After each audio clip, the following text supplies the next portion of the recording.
on the web at planetsolar.com. That's 228-9245 or planetsolar.com. License number 938313. When you're cultivating commercial grapes and nuts, every season is just as important as the next. That's why at Wonderful Nurseries, it's always growers first. Don York, KMJ Ag Director, letting you know that as the largest grapevine nursery in North America, Wonderful Nurseries serves its value growers through heat and chill, sunshine and rain, thick and thin. You can always expect the largest selection and best availability of grapevines, almond and pistachio trees in the industry, product that's not just sold, but nurtured from the very beginning. Wonderful Nurseries performs 100% annual testing in its own one-of-a-kind ISO certified testing lab, assuring some of the healthiest vines and trees on the market. Visit wonderfulnurseries.com or call your sales rep today at 661-758-4777 for a personal tour of Wonderful Nurseries' Central California facilities and farms. Act now to reserve your selection of vines and trees for 2022 and beyond. KMJ. This is the Valley's election headquarters. News Talk 580 AM, 105.9 FM, KMJ Fresno, a Cumulus media station. It's 68 degrees in Fresno at Radio City at 2 p.m. Good afternoon. I'm Blake Taylor in the KMJ News Center. The homeless man accused of stabbing an employee at Lithia Ford last week in Fresno in an unprovoked attack appeared in court on Monday afternoon on attempted murder charges. 36-year-old Manuel Bracker did not enter a plea. He remains held on $1 million bail. Bracker has a long history of arrests, and records indicate he's a diagnosed schizophrenic. He's due back in court again next week. Julie Powell, the prominent food writer who inspired the feature film Julie and Julia, has died suddenly. Her husband says she passed away of cardiac arrest on October 26th at her home in New York. Powell was just 49. Concerns resurfacing now about a possible rail strike and how that might impact our farmers here in the Valley. The ag industry depends heavily on using the railroads to move product, but another railroad workers union voted against the rail settlement, which was drawn up in September. As a result, more than 300 trade associations covering local, state, and national level groups wrote to the White House asking for intervention to keep railroads running. So far, 2 unions have rejected the agreement, and the groups are concerned that others may follow. The Brotherhood of Railroad Signalmen is the latest union to vote against ratifying the agreement, with 60% of its members voting no, which centers around the issue of employee sick time. The trade groups say if more unions vote no, a strike could shut down the entire rail system. Don York, KMJ News. The Department of Justice charging a former heavyweight boxer with drug trafficking. A lot of drugs, over 20 tons, that is, of cocaine, worth more than $1 billion through American ports. Goran Gokic was arrested Sunday while trying to board a flight at Miami International. Well, nobody hit the Powerball jackpot last night, so the total will surpass $1 billion in the next drawing. However, somebody in the South Valley did pretty well, hit 5 of 6 numbers for nearly $800,000 in winnings. The ticket was sold at the Chevron gas station at Walnut and Acres in Visalia. Congrats. 68 degrees now in Fresno. Overnight lows expected in the mid-40s in the valley floor today. Wall Street finished negative. The Dow down by nearly 80 points. The S&P 500 off a fraction. The NASDAQ had a rough one, off by nearly 100. With news on the hour, on the half, and when it breaks, I'm Blake Taylor. News Talk 580, 105.9 KMJ. Hey, thank you, Blake. In Fresno right now, southbound 41 at Shields. Got a brush fire. That one's on the off-ramp. Then northbound 41 at Bryant, at the off-ramp there, someone dropped some hay and it landed in the number 3 lane. Also in Los Banos, eastbound 152 at Dinosaur Point, got a big rig versus the center divide. Next update, 217, Greg Lane with KMJ Traffic. Granger Smith, Kylie Morgan, and Leaving Austin. One-day event, all for Central Valley Ag. Tickets start at $65. Visit thenetwork2022.com to get your tickets today. Now, the Valley's Afternoon Drive. Philip Teresi and Skip Echeverria. From AM Radio 580 to the internet, KMJNow.com. From Warren G. Harding to Let's Go Brandon. From 2 p.m. to 6 p.m., it's the Afternoon Drive with Philip and Skip. 100 years of KMJ. News, talk, radio.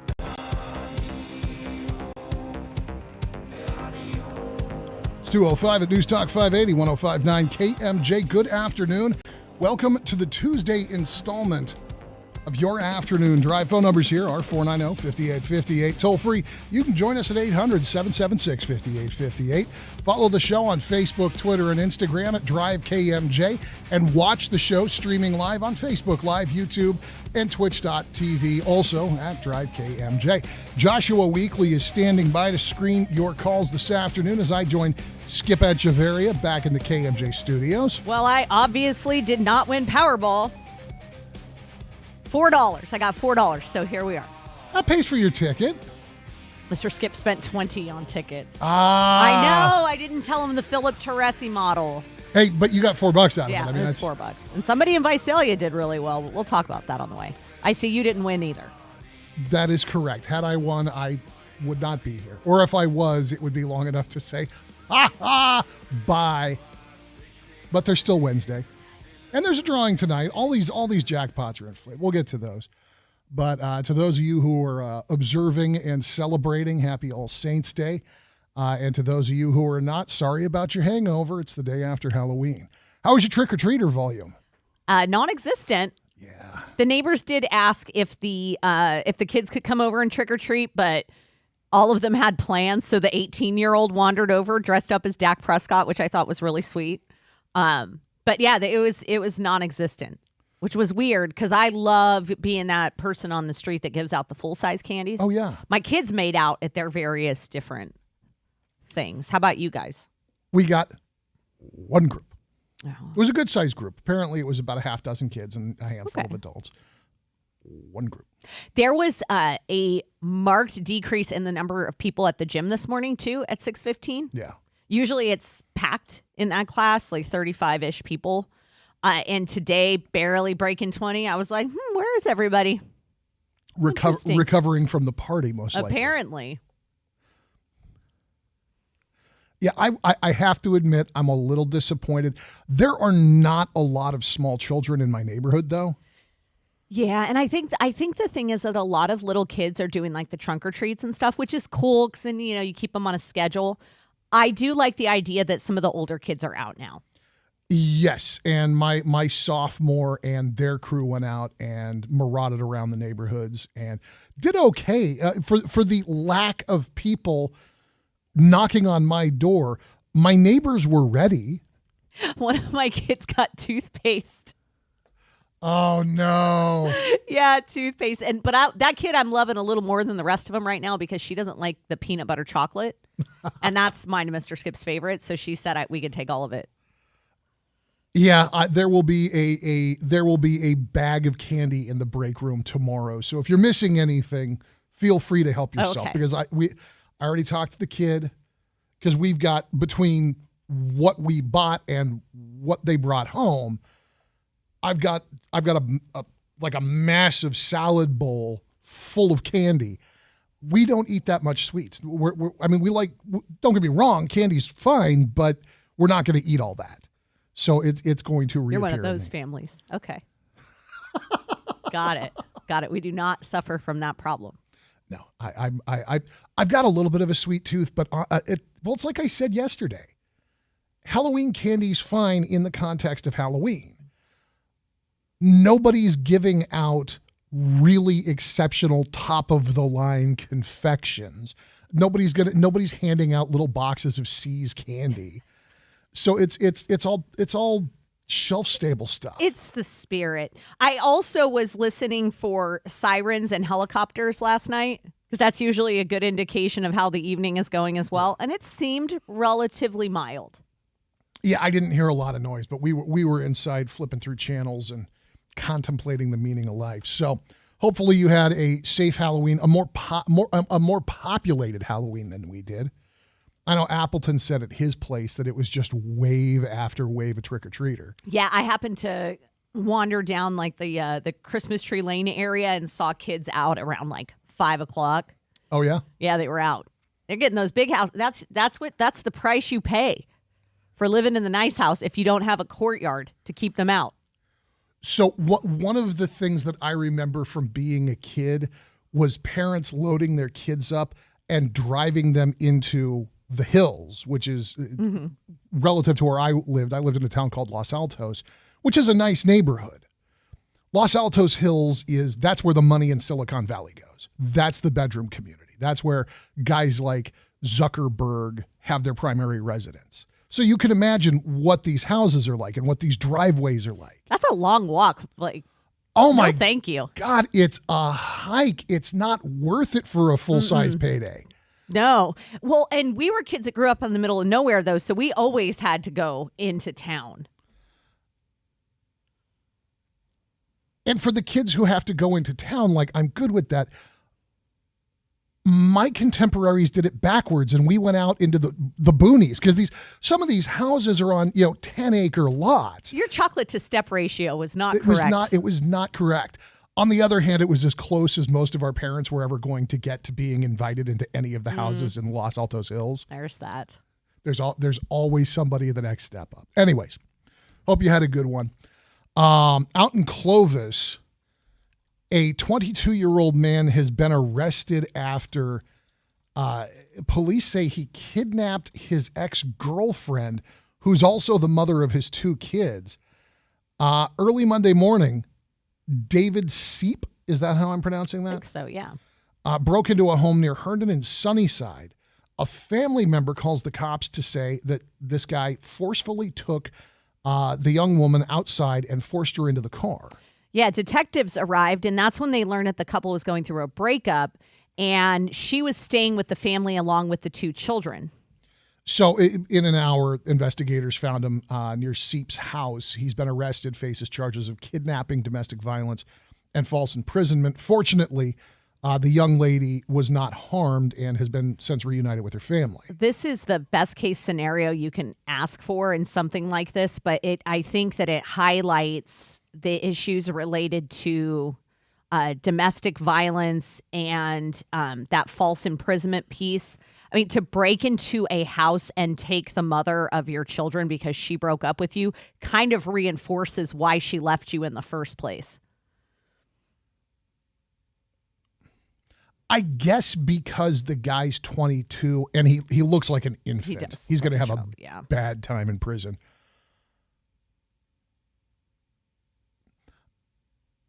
Obviously, all of this is a crime, and it should be.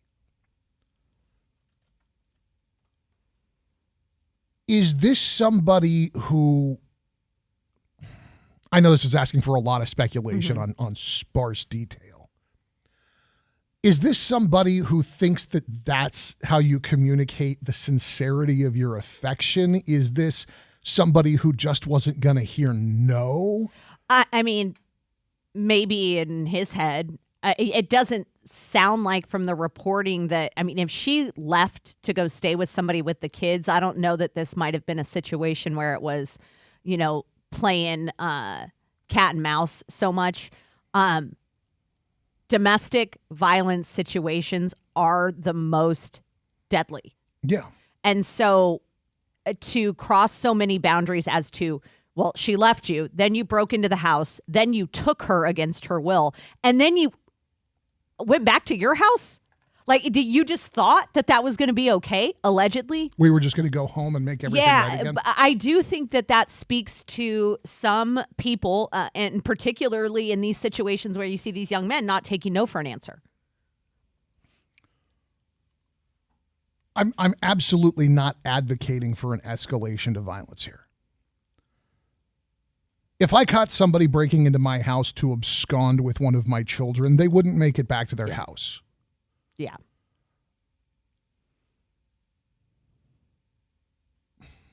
But then, and so...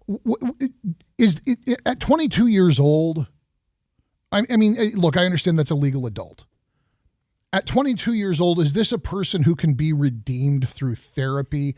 Or once your head's so broken that you're willing to, again, allegedly, break into a home and kidnap your ex-girlfriend, are you kind of past the point of being taught that no means no? I always want to think that people have the opportunity to change their behaviors no matter how old they are or stuck in their ways.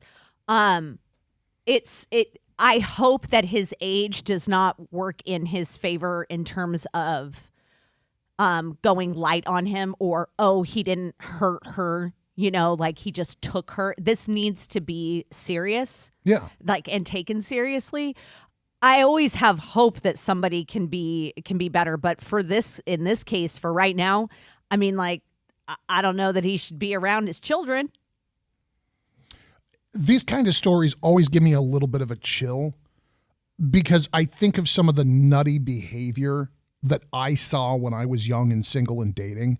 That, people showing up and leaving notes on my doorstep. I had one woman who left lipstick kisses all over my 2-year-old son's bedroom window one night in the middle of the night.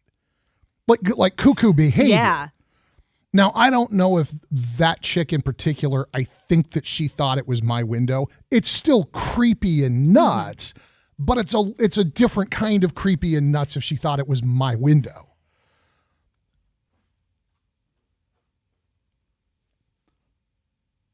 Is this and it's a one-off story. Is this a symptom of young people just being terrible at boundaries, or is this so far beyond the pale that, again, we have somebody who we've gone into something really wrong? So you've definitely crossed the boundaries here into the kidnapping piece, right? And my guess is that it says kidnapping, domestic violence, false imprisonment. That's huge. But one of the things is people don't just jump to this. I wouldn't be surprised if you get into the thick of it that you had tracing behaviors or something like that. Monitoring people on their phones. Oh, got Life it. 360. It makes me uncomfortable sometimes that the kids want to share their stuff. Yeah. But that is so normalized now. It is so normalized to let me check your phone. Let me look at your messages. Let me have your login to your social media accounts. Let me see who you're talking to. Let me see where you're at. Share. What do you have to hide? Share your location. Where are you at? Oh, you're there? Okay, now FaceTime me so that I know you're there and who you're with. And those are not big exaggerations. Those are all very common things that I've heard. Now, on one hand, it can be great for when you're trying to teach your kids, for me, go to the movies, have fun, send me a picture of who you're with. Yeah. Right? That's a whole different thing, though, if you're But your mom talking to an adolescent. But there are also partners that parent one another. Yeah, well, yeah. Boy, a week-long news cycle that boils down to a fantastic ad for Ring Security Services. Yeah. It's the Afternoon Drive at News Talk 580, 105.9 KMJ. Skip Echeverria, Philip Teresi. When we get back, let's talk a little bit about some of the money coming in to support Measure C and Measure E. This is roads and the Fresno state tax. Turns out that a lot of it's not from around here. Does that surprise anybody? I don't get it.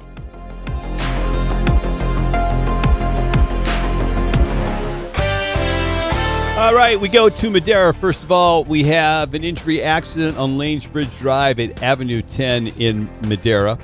Also, in Los Banos, eastbound 152 at Dinosaur Point, got a big rig versus the center divided. It's considered an injury accident there. In Kingsburg, State Route 43 at East Elkhorn Avenue, got a non-injury accident at that location. Now, our next update is 2:33 at Greg Lane. KMJ Traffic. This report is sponsored by Indeed.com. Halloween is over, but hiring is still scary. Indeed's end-to-end solution makes it easy to attract, interview, and hire candidates. Sponsor a job and instantly receive a short list of quality candidates whose resumes on Indeed match your job description. Visit Indeed.com/credit. Did you know fixing outdoor leaks can save 27 to 90 gallons of water per day?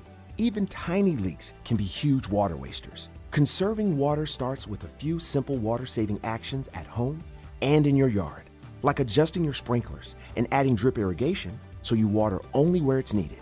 We can all do our part to conserve water. Visit SaveOurWater.com for more water-saving tips. Save water, save California. Throughout your journey, you have taken care of yourself and don't expect to stop now. Stay on top of your healthcare needs and let Sante Physicians be your guide. If you're eligible, open enrollment is now available and only takes a few moments to sign up. Sante Physicians is here for your Medicare needs with more resources and locations than any other network in the Valley. Your doctor is here to provide you with the highest quality care, and you can act now by calling 559-234-1393. Sante Physicians, the best doctors, the best choice. Hi, everyone, and welcome. If you've been injured in an accident that was not your fault, listen up. We have legal professionals standing by to answer your questions for free. They'll tell you if you have a case and how much it's potentially worth. Call 800-843-4202 now. I'm here with spokesman for the firm, John Wolf. So, John, tell everyone listening who should call in. Well, Maria, first off, thank you for having me here with you. We always enjoy answering the listeners' questions. Now, as far as who should call in, anyone who's been injured in an accident that was not your fault, give us a call right now. We have legal professionals standing by to answer your questions and tell you how much your case is potentially worth. Call 800-843-4202. Thanks, John. You heard it, folks. Take advantage of this opportunity and call now to speak with a live agent for free. Call 800-843-4202. Advertisement sponsored by Legal Help Center. May not be available in all states. By now, you've heard the news. Vaccine boosters are available for eligible Californians. Boosters support stronger immunity and help maximize protection against COVID-19 and its variants. Visit myturn.ca.gov to find out if you're eligible and to find a booster near you. That's myturn.ca.gov. Stay healthy and strong. Get boosted. Brought to you by the California Department of Public Health. For 38 years, Break the Barriers has advocated for individuals of all abilities. Their services also include disabled veterans. This program relied on federal funding to support 700 veterans each month, including PTSD classes, therapy, and adaptive programs. Unfortunately, they will not receive federal funds this year, and veterans may not have access to most essential services. Break the Barriers needs your support to raise $118,000. As Veterans Day approaches, consider giving to their cause. To donate, go to breakthebarriers.org. This is Fresno County Sheriff Margaret Mims. At a time when the safety of our schools couldn't matter more, we deserve leaders on the school board who will protect our kids and give them the best education to flourish in life. That's why I'm proud to support Susan Whittrop for Fresno Unified School Board in the Bullard area. Susan is a lifelong educator who has spent her career focused on the safety and well-being of Fresno's children. She doesn't just talk the talk, she walks the walk. Now she has a blueprint to keep our kids safe by strengthening campus safety drills, increased investment in life-saving technologies on campus, and fully funding Fresno Unified's Campus Safety Officer Program for middle and high schools. This upcoming election on November 8th is critical, and Fresno Unified needs a fighter for safe schools that create a brighter future. That's why you should vote for Susan Whittrop for Fresno Unified School Board. Paid for by Susan Whittrop for Fresno Unified School Board 2022.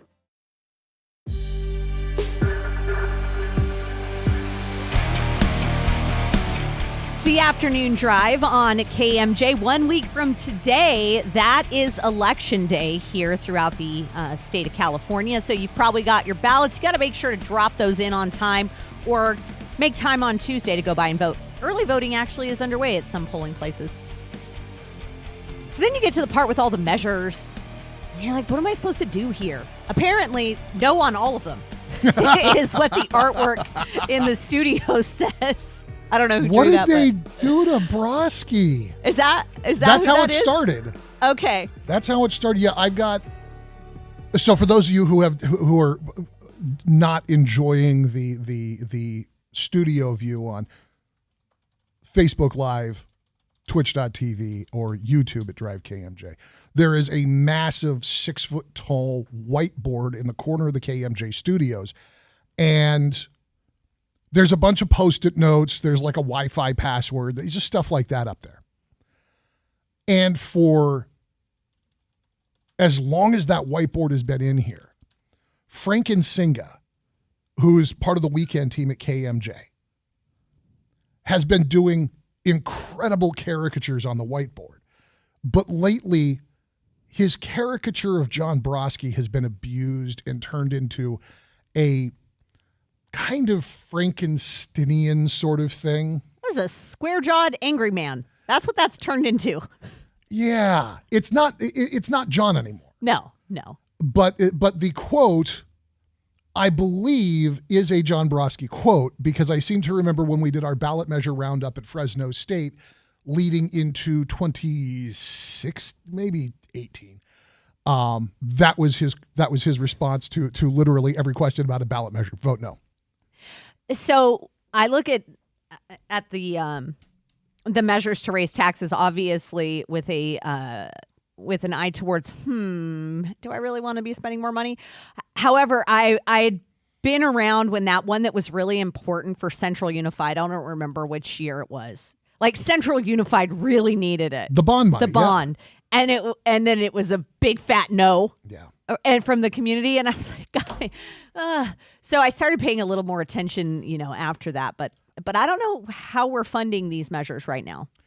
Well, and to the Central Unified bond, one of the problems that Central Unified has had with pursuing their bond measures is they don't clearly describe to the voter.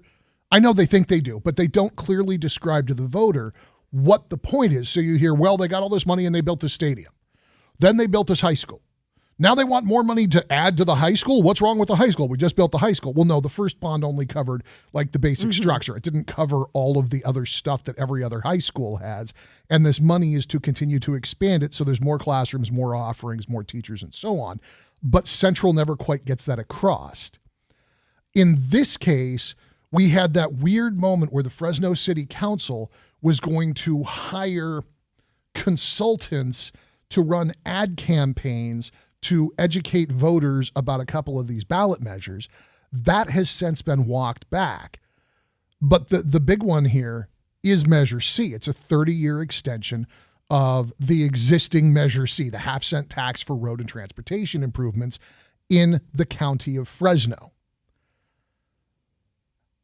Through the end of October, Yes on C, as a committee, had raised a little over $300,000 to campaign for passage, and they've spent about $235 on getting people to vote yes. And this is going to be a big lift because Measure C is a 2/3 to pass. It's not a simple majority. Now, on the no side of things, the no on Measure C campaign through that same time period reported more than $277,000. So within about $25,000 in contributions, but had spent less than $40,000 on their campaign. Yeah.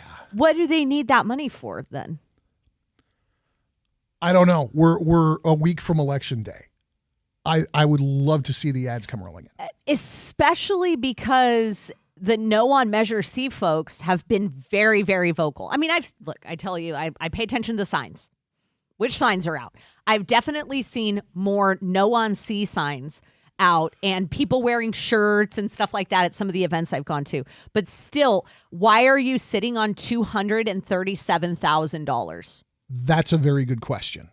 Because that to me looks a little sideways. Why?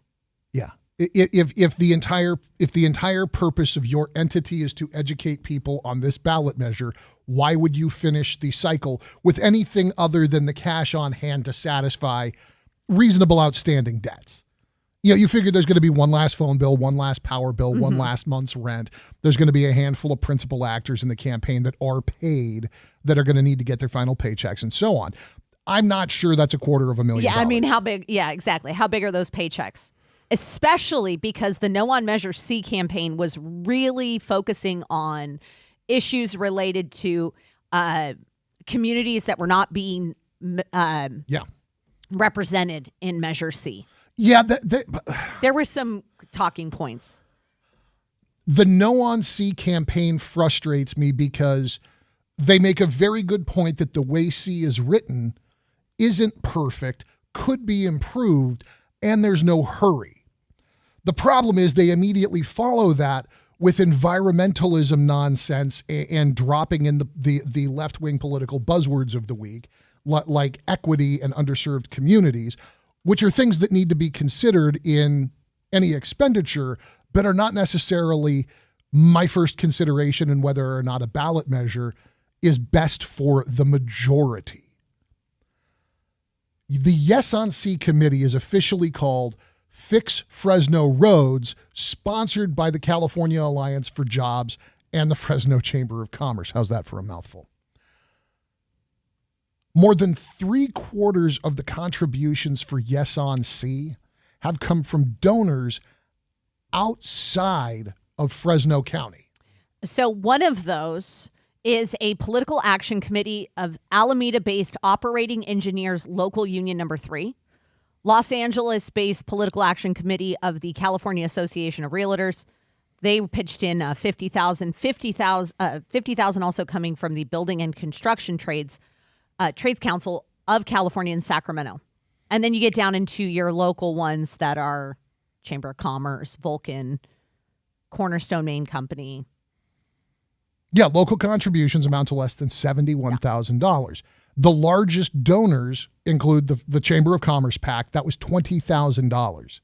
That's less than half of the folks from out of town. And it's named after them.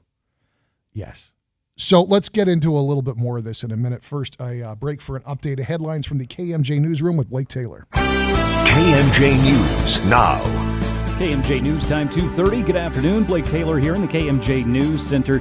Fresno PD continues to hunt for a hit-and-run driver after a pedestrian was struck last night. Cops say he was crossing Olive Avenue near Millbrook outside of the crosswalk. The victim reported to be in stable condition at this hour. Family and friends of the victims of the Parkland, Florida school massacre speaking in court today to the convicted shooter in the case, Nicholas Cruz, and understandably, things got heated. The grandmother of Alyssa Al-Hadef, one of the 17 people killed in the 2018 shooting, told the shooter she's too old to see him serve out his life sentence, but I hope your ever-breathing moment here on earth is miserable, and you repent for your sins, Nicholas, and burn in hell. Cruz will serve life without parole after a jury did not sentence him to death. Victim's father, Max Schachter, asked how the jury could listen to testimony and say this is not the worst of the worst. He said Cruz does not deserve to live amongst us. Brian Clark, ABC News. The commissioner of the Federal Communications Commission, the FCC, says now that the U.S. should ban the popular social media app TikTok. In an interview with Axios out today, Brendan Carr says there's an inherent risk of data of American users being sent to China. TikTok is owned by a Chinese company. Quick sports note for you, the NBA's Brooklyn Nets and head coach Steve Nash parting ways after a rough start to the season. Wall Street, rough there as well. The Dow finished down by nearly 80 points. The Nasdaq was off by more than 90. It's 68 degrees in Fresno. Expect overnight lows in the mid-40s. With news on the hour, on the half, and when it breaks, I'm Blake Taylor, News Talk 580, 1059 KMJ. Thank you, Blake. And in Madera on Lanes Bridge Drive at Avenue 10, we got a injury accident and some road blockage being reported. In Kingsburg on State Route 43 at East Elkhorn Avenue, got a non-injury accident there. And finally in Los Banos, eastbound 152 at Dinosaur Road, Big Rig versus the Center Divide, and some injuries being reported there.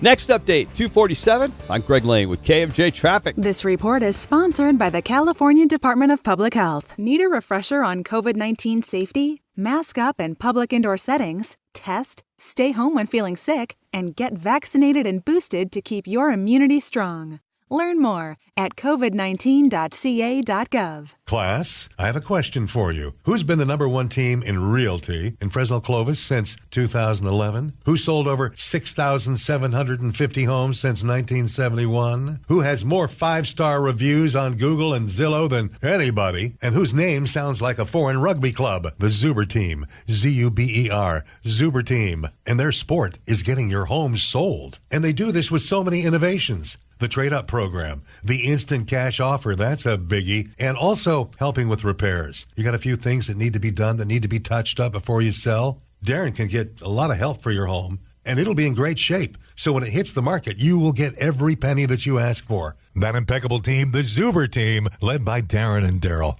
Click Zuberteam.com or Google Zuberteam. I am actually thinking about downsizing. Yeah, so you know who I'm going to use if it comes to that. License number 1213700. Today on Hey Culligan, reverse to reduce. Here's Bob. Hey Culligan, I love fresh water, but I got plastic bottles coming out. Whoa, Bob, you are not kidding about the bottles. But did you know Culligan's reverse osmosis and always-on drinking water systems provide fresh, clean, delicious drinking water and help reduce the equivalent of over 15 billion plastic bottles from landfills worldwide? Holy, fresh, environmentally friendly drinking water. Am I right? Right, Bob. And we're already on the way. Receive a free in-home water test by visiting CulliganFresnoLindsay.com. For 38 years, Break the Barriers has advocated for individuals of all abilities. Their services also include disabled veterans. This program relied on federal funding to support 700 veterans each month, including PTSD classes, therapy, and adaptive programs. Unfortunately, they will not receive federal funds this year, and veterans may not have access to most essential services. Break the Barriers needs your support to raise $118,000. As Veterans Day approaches, consider giving to their cause. To donate, go to breakthebarriers.org. This report is sponsored by Goal Zero. Goal Zero, the leader in affordable home backup systems and solar generators. During a blackout, they can power your fridge, freezer, lights, Wi-Fi, TV, and more with clean power. Learn more at goalzero.com. Measure C was a mistake 20 years ago, and it's a mistake now. We paid the price, but our kids shouldn't. There's no future in Measure C. Vote no. Ad paid for by No on Measure C 2022. Join Hala Taha for actionable advice from the brightest minds in the world on the Young and Profiting Podcast. Businessman Jim McGelvey. I believe you don't use any social media at all. Is that true? I don't have anything against social media, but I don't choose to use it personally. I feel the same way about drugs. Like, I don't use drugs. I got nothing against drugs. If you want to use drugs, we can still be great friends. A lot of my friends, use a lot of drugs. I just don't do it because, to me, drugs are probably not something I should be using. And I feel the same way about Facebook. The Young and Profiting Podcast, wherever you listen. It's the afternoon drive with Phillip and Skip on News Talk 580 and 105.9 KMJ. They're not afraid to be them. 100 years of KMJ. Now more with Skip and Phillip. It's 2:36 on your afternoon drive. Phillip Teresi, Skip Echeverria, talking about money from outside Fresno coming into ballot measures that affect Fresno. And right now we're focusing a little bit on Measure C. Local contributions to the Yes on Measure C campaign amount to less than about $71,000, whereas money coming from outside of Fresno County is rolling up on nearly $250,000. And the folks who are donating locally, I mean, it's people who make sense. The Chamber of Commerce, Vulcan Materials, a couple of real estate players, and Mid-Valley Disposal.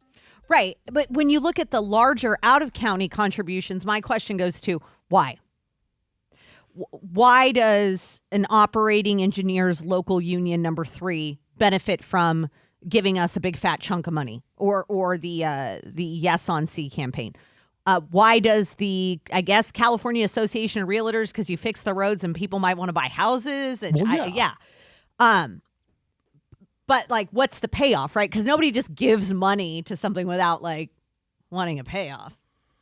Well, I agree with you. This is not just a naked altruism thing. I mean, the Operating Engineers Local 3 is... I think that they're the biggest construction trades union in North America. Oh, I mean, we're talking about they got a lot of money to give. Surveyors, mechanics, heavy equipment operators. It makes sense that a California-based union of that type would be enthusiastic about more roads coming to Fresno. Well, and Measure C has the support of the Board of Supervisors in Fresno County. And if I'm not mistaken, Dyer was a big supporter of this one too. Yeah. So if you were looking around for, you got the county and then you got a mayor that was elected during a primary because he was liked that much, then this is something that's going to work. I feel like the No on C stuff only recently started to pop up. It's been a slower rollout. I think some of that's because they haven't been spending the money they've been raising. You've got $100,000 coming from another Northern California union, although this is not a union, so they call themselves the Northern California Carpenters Regional Council Issues PAC. And then there's about 10 grand coming from the California Environmental Voter Issues Committee in Oakland. And the out-of-area donations to No On Sea accounts for a little over 40% of the money coming in on that side. Yeah. Now, as for local donors, No On Sea, it leads the pack with the Assembly Re-Election Campaign Committee for Dr. Joaquin Arambula. That's $50,000. Yeah. Amelia Arambula, $25,000. And that's $75,000 between a family. $25,000 each for a pair of advocacy organizations, the Fresno Building Healthy Communities and Leadership Council for Justice and Accountability. And then $12,500 from the Sierra Club's Fresno-based Hippity chapter, and $5 grand from Miguel Arias.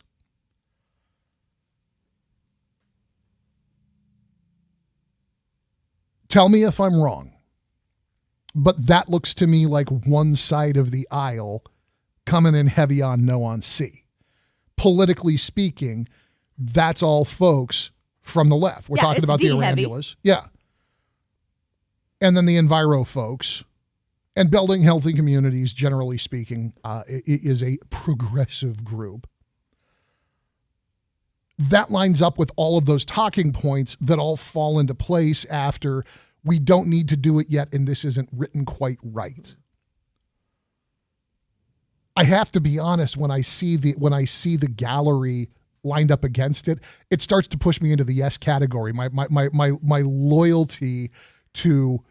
Is that a knee-jerk reaction I think to it not is. trusting or having some sort of just wariness? There's wariness there. And absent a coherent argument one way or the other, because I hear a lot of yes and I hear a little bit of no, but absent an actual comprehensive explanation of how this is going to make my life better, how it's going to make my family's lives better, my default is no. You don't get more tax money. Well, and looking at the donations that have come in and the, what is it, under 50,000 that's been spent, for less than 40,000 spent.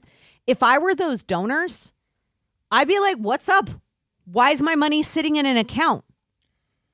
I'm here to see this fail. Well, and that's where you get into the nature of campaign committees and political expenditure rules. And one of these days I don't know if I want to get somebody from like FPPC, or if I want to get like an attorney who specializes in campaign finance. Because the other thing that crosses my mind is we're seeing money getting shuffled around by a whole bunch of people who are already in bed together, and there's not really a serious opposition to this. There's just a group of people shuffling money around and putting out a little bit of a no to push back on politicians they don't align with. Because you got to remember, Arambula, Dr. Joaquin Arambula, assembly member here in Fresno, is the one who conjured up that bill signed by Newsom that started yanking authority away from the Fresno County supervisors when it came to redistricting. So is this just a little political nose tweak that doesn't actually translate to him leaving $50,000 sitting in some campaign account?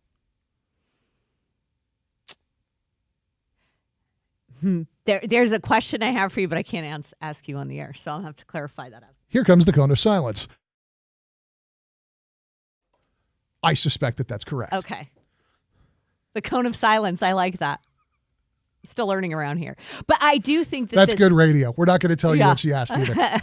But look, I the fact that everybody from No On Sea locally is politically in lockstep, and that it happens to go against the wishes of a group that they have already been combative with, it makes me wonder how much of this is about this version of Measure C not being adequate, and how much of this is just about backroom political fighting being played out with this roads tax. Which is possible, but then you also have that group that is aligned with the Howard Jarvis Taxpayers Association. So it's strange bedfellows, right? I don't remember the saying on that, but politics makes strange bedfellows. yeah, exactly that. Because you have somebody who's like, hey, by the way, LA County got sued for this. We are the watchdogs. Well, Howard Jarvis was suing city council for spending money on consultants to go out and campaign on it. Yeah. Which implies, I mean, I get what they're saying about that, but it did imply at least a Fresno City Council, I'm not going to say bias, but possible leaning towards really wanting C to pass. Yeah. Then you've got Measure E. This is the 0.2% sales tax to support facilities and scholarships at Fresno State.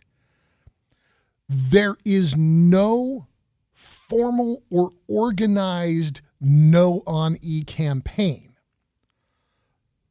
However, the campaign committee named Yes on Measure E, Good to Great for Fresno State, has taken in more than $1.5 million on a measure that, unlike C, requires only a simple majority. And then which one actually adds more tax? Trying to compare the two here. Oh, Measure C would add more tax. Okay. If you have somebody, okay, so as an employee of Fresno State, as an adjunct professor, I have no opinion on this. I could say this about the 1.5 million. If you got one guy or one person who owns two companies, big companies in the area throwing down the money, why do you have to go and ask for more? I mean, going back to Measure C, they could just be spending Dr. Juan Arambula's money because they haven't even spent all of his money by comparison. Well, and by the way, that yes on Measure E, that $1.5 million, all but $5 has come from Richard F. Spencer and affiliates. Mr. Spencer is the head of Harris Construction and Spencer Enterprises. He's absolutely a stakeholder here in Fresno, and I don't think it should surprise anybody that the guy who owns one of the most reputable and largest construction concerns in town would be in favor of facilities improvement and an expansion at Fresno State. Which, by the way, the fact that the guy could make a buck doing it doesn't necessarily mean that he's wrong, that Fresno State needs upgrades. Yeah, well, and then I was just wondering if he was an alum of Fresno State by any chance, because I feel like, people do care about Fresno State in ways that they want to try and give back. I have seen lots of Yes on E signs out on my walks and stuff. Because they are spending the money that they're getting. Yeah. Now, what I've seen from the comments coming in here and from what I heard about the interview with Assemblymember Jim Patterson, who came on the air with Ray, is that listeners are not particularly, at least the ones weighing in, on board with it. So far, that very much seems to be the case. Online, the question was asked, where are you at with this thing? Because there's polling that says Measure E is doing well, and yet the response when we did it as a buzz question was, hell no. And the social media polling kind of gave us the same result. There's a few people that really like the idea and a bunch of people who are saying, no. There's another measure we'll touch on that requires 2/3 vote. It's interesting which ones require what. Measure M coming up. The what started out as a Veterans Memorial District has changed and doesn't seem to necessarily have the support of all veterans anymore. It's on the way on the afternoon drive on KMJ.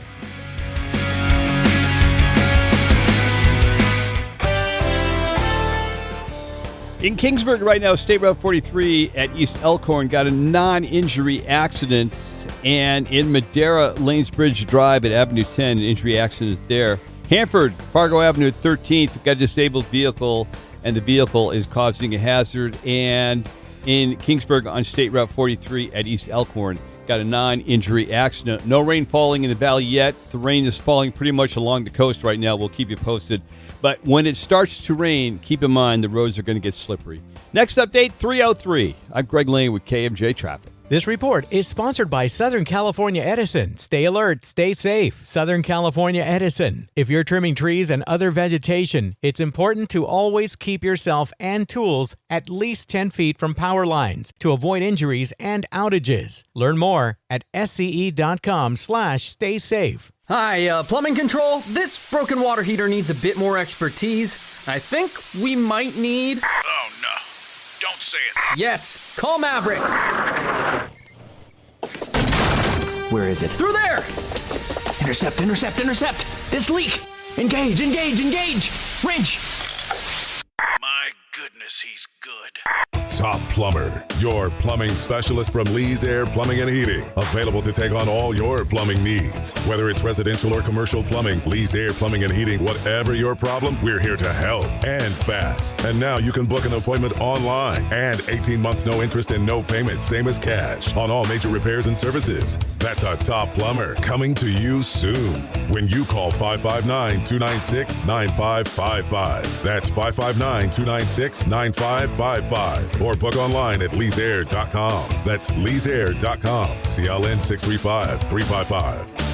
Safety and security across Central Valley farms and ranches is a high priority. Rocky Pipkin here for the Pipkin Detective Agency. At PDA, we've developed a security management strategy to combat theft, contamination, cybercrime, injured persons, and potential litigation. All it takes is an opportunity for a breach to happen. Our team is trained to assess your facility and operations and provide you with preventative measures. If you are experiencing issues on your farm or ranch, it's time to go Pipkin. We have a variety of checkpoints that are used to protect you and your investment: security cameras, targeted lighting, security and warning signs, transport security, business computer security, and CPR certifications. PDA has the knowledge, technology, and power to gain control of your farm or ranch. Contact us for a no-cost assessment. Call Pipkin Detective Agency at 622-8889. That's 622-8889. When issues arise on your farm or ranch, it's time to go Pipkin. Serving the Valley since 1987.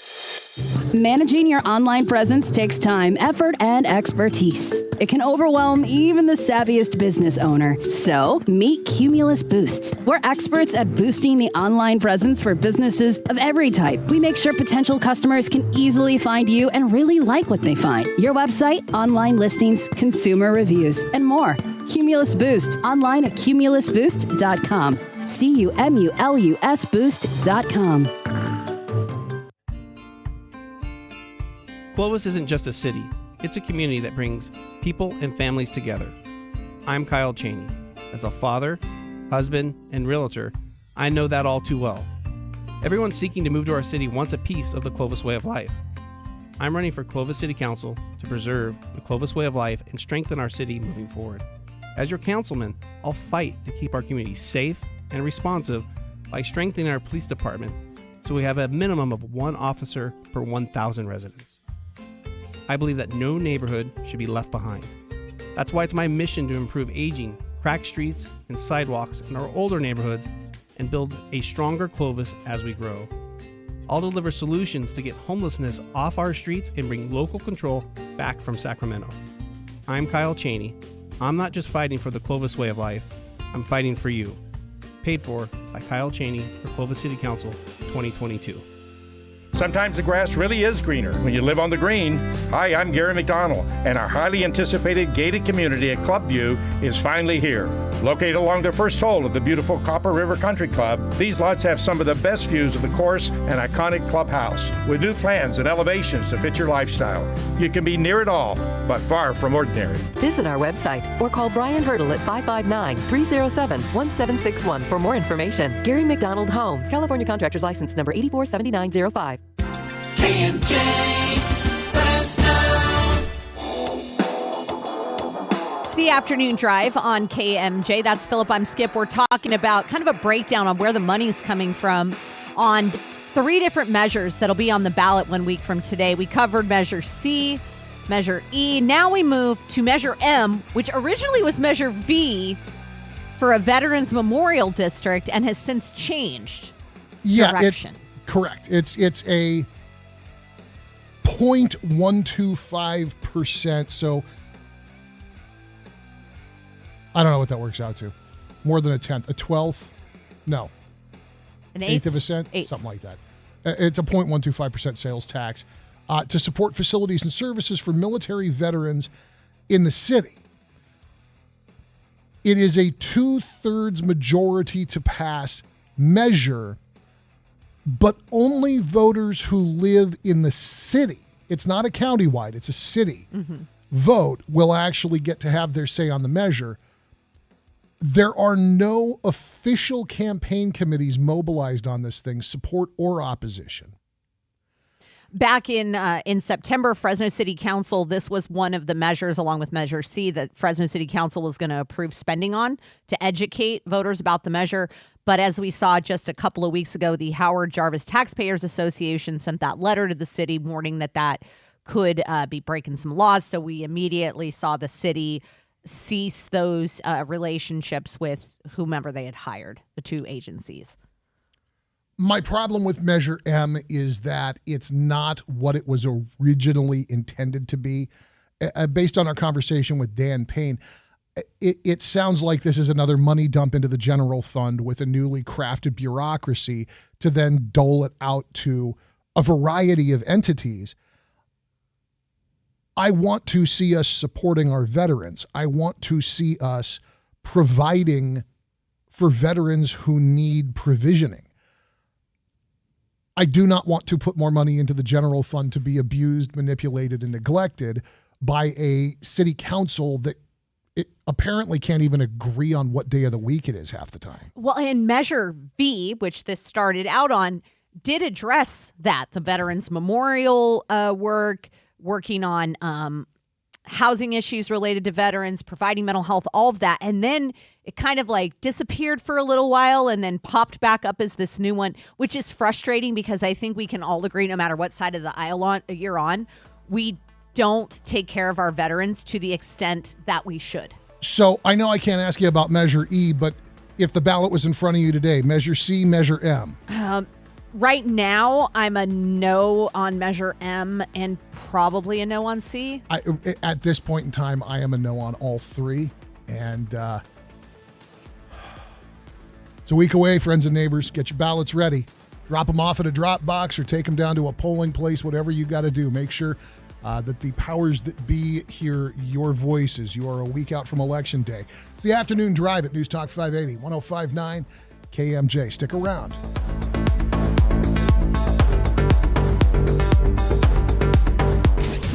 Missed part of the show? Get the Afternoon Drive podcast at KMJNow.com or by searching KMJ's Afternoon Drive in TuneIn Radio or Google Podcasts. Hi, everyone, and welcome. If you've been injured in an accident that was not your fault, listen up. We have legal professionals standing by to answer your questions for free. They'll tell you if you have a case and how much it's potentially worth. Call 800-843-4202 now. I'm here with spokesman for the firm, John Wolf. So, John, tell everyone listening who should call in. Well, Maria, first off, thank you for having me here with you. We always enjoy answering the listeners' questions. Now, as far as who should call in, anyone who's been injured in an accident that was not your fault, give us a call right now. We have legal professionals standing by to answer your questions and tell you how much your case is potentially worth. Call 800-843-4202. Thanks, John. You heard it, folks. Take advantage of this opportunity and call now to speak with a live agent for free. Call 800-843-4202. Advertisement sponsored by Legal Help Center. May not be available in all states. Esmeralda Soria knows we need to get tougher and smarter to stop crime and keep our communities safe. That's why Soria secured $2 billion for local law enforcement, and it's why she's running for the Assembly.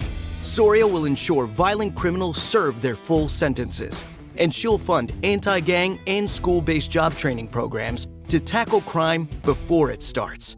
Her opponent, Mark Pazin, failed to keep us safe. As sheriff, his botched investigation set an accused double murderer free, and his reckless parole policy released a convicted sex offender, showing just how little he cared. Pazing quit his job as sheriff to take a cushy Sacramento political gig, just as murders in Merced County were skyrocketing. If you want someone who will never quit on keeping our families and communities safe, vote Esmeralda Soria for Assembly. This ad paid for by the California Democratic Party and authorized by Soria for Assembly. Hi, I'm Jeremy. And I'm Ben. Choosing the best mattress can be difficult, but one company has made it easy, Clovis Mattress. We've created a simple lineup of mattresses to suit all budgets and, more importantly, all sleeping styles.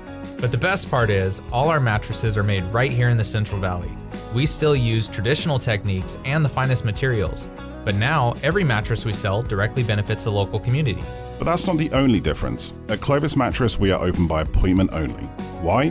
Because we want every customer to get the royal treatment so we can guide you through our amazing collection with no hard sell, no distractions, just the right information to help you find your perfect mattress.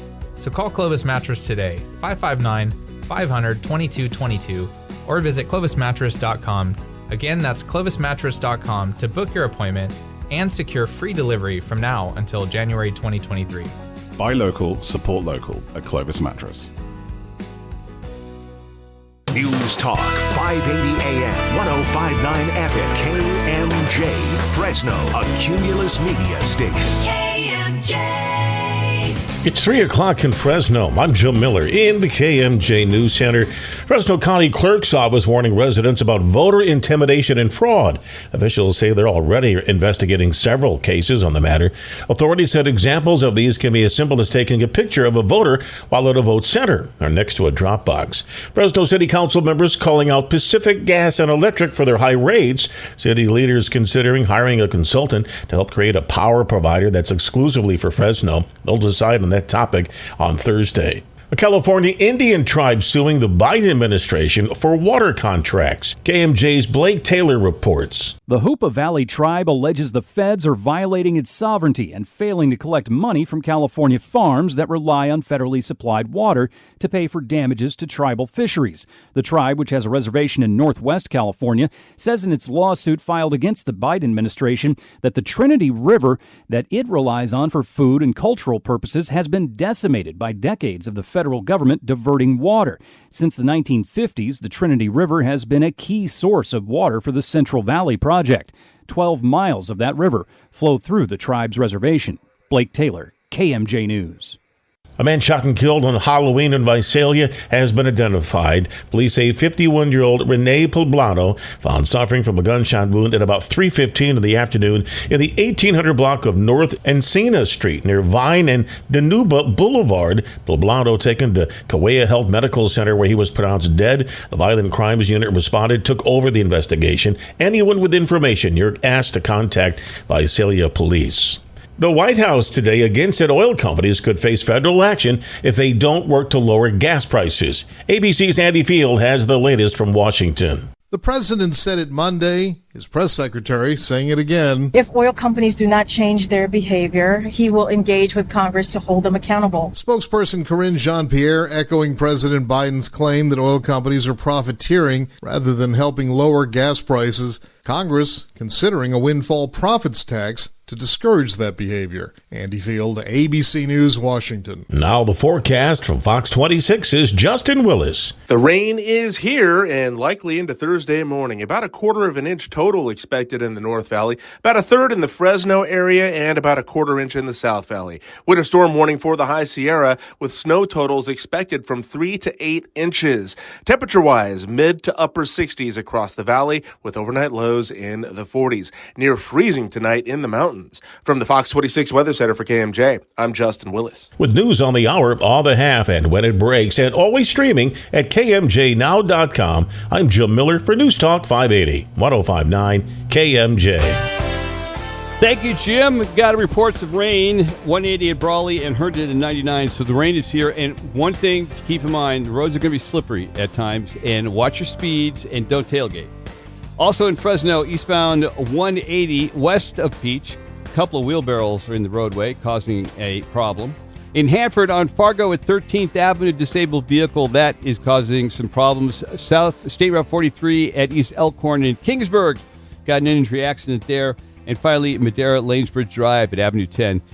cleaning up from an injury accident. Be safe out there. Next update, 3:17. Greg Lay with KMJ Traffic. Call Allbritton now for your $129 complete furnace revitalization. Makes your heater blow like it's young again. Online at allbritton.com. There's a lot we have to do. It's not going to be easy, but I think we can get it done. But it's going to be painful. We're going to continue to see oil prices go up. You're getting to be a very strange man in your old age, you know that? It's the afternoon drive with Philip Teresi and Skip Echeverria, celebrating 100 years of KMJ. 3:05 on your afternoon drive. News Talk 580, 105.9. KMJ. Skip Echeverria is over there. My name is Philip Teresi. We are glad to have you along this afternoon. Join the conversation anytime, 490-5858 or toll free 800-776-5858. Joshua Weekly stands by to screen your calls.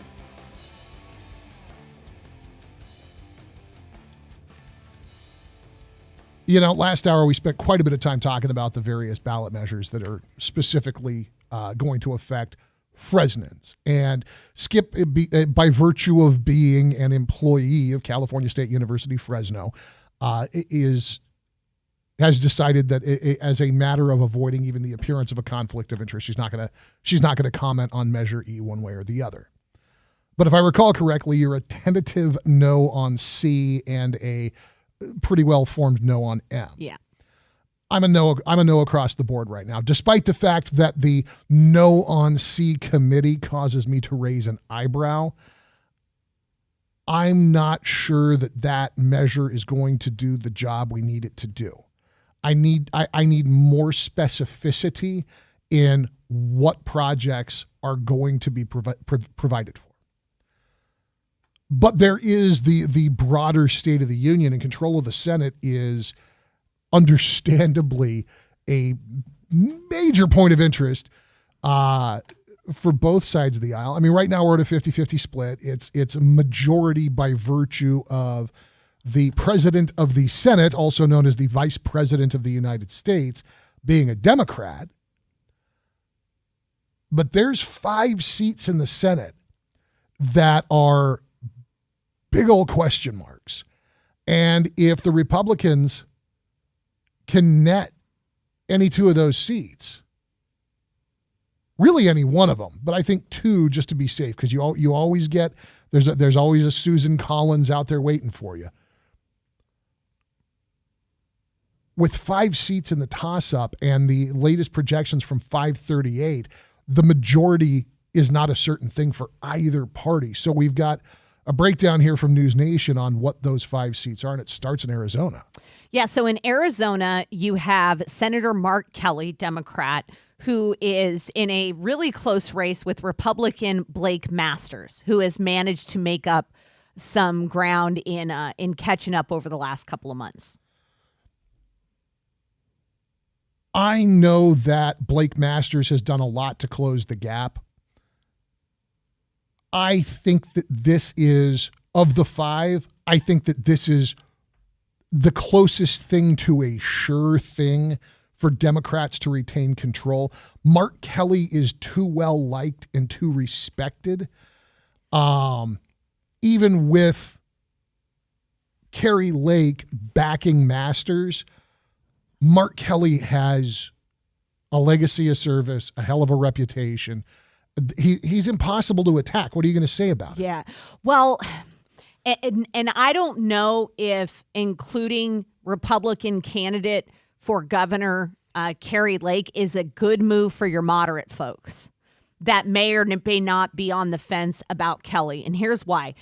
She is an election denier. She most recently making news for making a joke about Paul Pelosi at a campaign event. Yeah. I mean, like, people who were maybe leaning that, really, you know? I could be wrong, though, because she's pulling ahead, which is terrifying. This is probably going to make a couple of people mad, and I hope that y'all will understand the spirit in which it is intended. Kari Lake is the Sarah Palin of Arizona, except she's not as smart as Sarah Palin, and she's not as serious about Republican values as Sarah Palin. No, she's totally just a grifter. Well, she's a QAnon candidate. Oh, yeah. Yeah, she's running on those points. She's a QAnon candidate. The problem is Arizona isn't really purple. This is one of those problems. This is, when we get to, lies, damn lies, and statistics, also known as the problem with a really great resume. On paper, Arizona looks purple. And the reality is Arizona is a polarized, near 50-50 state. It's not purple. It's a red and blue check cloth that has not bled into each other. And that's where you've seen, that's where we saw the cyber ninjas play out. It's where we're seeing, the attempts at higher levels of court to decide whether or not people standing outside of drop boxes are intimidating. So, that's interesting. I think that the Senate race, as much as News Nation wants to tie the Senate race to the gubernatorial contest, I think that Mark Kelly's going to hang on to his seat because he's. I understand his voting record is not what Republicans want. He's a veteran. He checks all of the boxes for most of the people, but this is going to be a turnout issue because if the GOP candidate, really the QAnon candidate for governor, can depress Democratic turnout, just simply get it in their heads that it doesn't matter, it's not going to help, don't bother showing up, they could take that seat.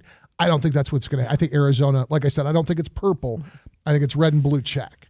Now, let's get down to one that, frankly, is defying all logic. Let's go to Georgia, where we have talked about how Herschel Walker he managed to get the nomination, but this man has managed to lie about everything from being a veteran or running veterans organizations to being a cop to paying for abortions to all of this stuff. But somehow the slew of controversies, both personally and professionally, has not seemed to impact support from folks at least being polled in Georgia. They say it's all going to come down to 2 or 3% of people who are still on the fence between the current Senator Warnock and I think he was elected as like a partial term, right? Not too long ago. Appointed and then elected. Yeah. And now Herschel Walker. Herschel Walker is a genuine mystery to me. Carrie Lake, I kind of understand. Like I said, the Sarah Palin of Arizona, except not quite as well read as Sarah Palin. Herschel Walker's an idiot. He's an idiot. He's a grifter. He's a pathological liar. It appears that he may be a domestic abuser. He is the opposite of anything that that under normal circumstances reasonable people would ever consider for a leadership role. I mean, this stuff with the badge by itself would be close to disqualifying. But instead, there are elected sheriffs in Georgia that are posing for pictures with their own fake badges. Here's my question for you on this. Is it because we haven't seen Mitch McConnell speak out. We haven't seen any of the leadership go, no, we don't want Herschel Walker. Is it because they want to elect him and then just tell him which way to vote? Yeah. Okay. Yeah. Herschel Walker becomes a rubber stamp for whatever the majority is. I mean, he could be a liar and just vote blue too. I mean, he lies about everything. Maybe he infiltrated. Oh, he's a Manchurian Democrat. Yeah. I don't think that that's the case. I think that he's somebody who is horribly out of his depth, whose ego was played to get an easily recognized name and face onto a big ticket, and who is riding a wave of nonsense and bad faith to what I think is going to be an unnecessarily close election. Yeah, he may ride that wave right into a Senate seat. The big thing with Warnock is Georgia is again one of those situations where it's not a matter of shading, it's a matter of polarization. The Democrats in Georgia are serious about it, and the Republicans in Georgia are serious about it. There's not a lot of swing voters. Yeah. So this is, again, this one is going to be a question of turnout. And this is also an election on that same ballot that is going to determine the governor, where you are seeing Stacey Abrams back on the docket. Now, when she lost last time, she went out and ran a nonprofit that helped flip those 2 seats in Georgia. Yes. The other thing is, you don't have to like Carrie Lake. You don't have to enjoy her brand of politics. She's pretty effective. She's a good public speaker. Well, she looks the part. Well, and she was in media forever. Well, and this is why she's an exceptional communicator. Herschel Walker ain't that. And so whereas Carrie Lake, I think, can tell a tale that will shift the way people turn out to the polls, Herschel Walker is not going to discourage a Democrat. If anything, a Democrat's going to look at him and go, we cannot let Bozo the senator happen. We got to get out there. Will Herschel Walker motivate Republican voters to make sure that they return their ballots? Herschel Walker will be... No, Herschel Walker will not motivate Republican voters. Look, the folks on the very extremes, the folks that are in this for blood sport, they're going to vote for Herschel Walker because he's a Republican, and by God, I'm voting for a Republican. Anybody who is even one step away from hard right is looking at this guy and seeing that he just does not belong in a position of authority. He doesn't have the moral character, and I'm not sure. You know, we talk about Fetterman and his alarming situation medically and theoretically, potentially, cognitively.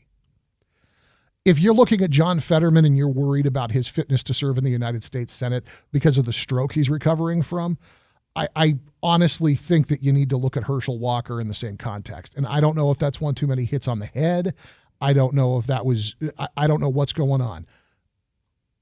The guy is not somebody I would ever consider voting for. I mean, you can pick any number of things that he's just flat out lied about. Well, and this is where I think moderates, because again, the real job here is not to convince the folks that always vote a straight D or a straight R. It's to convince the folks that are a little wishy-washy in the middle. Herschel Walker convinces nobody, unlike Carrie Lake, who I think could be extremely attractive to somebody who is genuinely fed up with how the Democrats are doing things. Yeah, we'll come back and we'll talk about Nevada, Pennsylvania, and Wisconsin. 3 more of the 5 Senate races to watch. This is what's going to determine the majority in the United States Senate in this midterm election.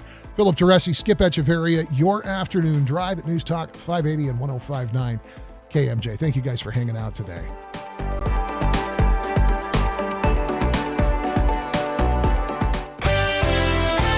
Rain reported throughout the valley right now, so the storms are coming in. Roads are going to be slippery. Watch your speeds and don't cause an accident by tailgating. Eastbound 180 west of Peach, a couple wheelbarrows in the roadway causing a hazard there. Delano on County Line Road at Girard Street, a hit-and-run non-injury accident. And Farmersville, Road 162 north of Avenue 296, got an injury accident there. Our next update, 3:33. Greg Lane with KMJ Traffic. This report is sponsored by the California Department of Public Health. Need a refresher on COVID-19 safety? Mask up in public indoor settings, test, stay home when feeling sick, and get vaccinated and boosted to keep your immunity strong.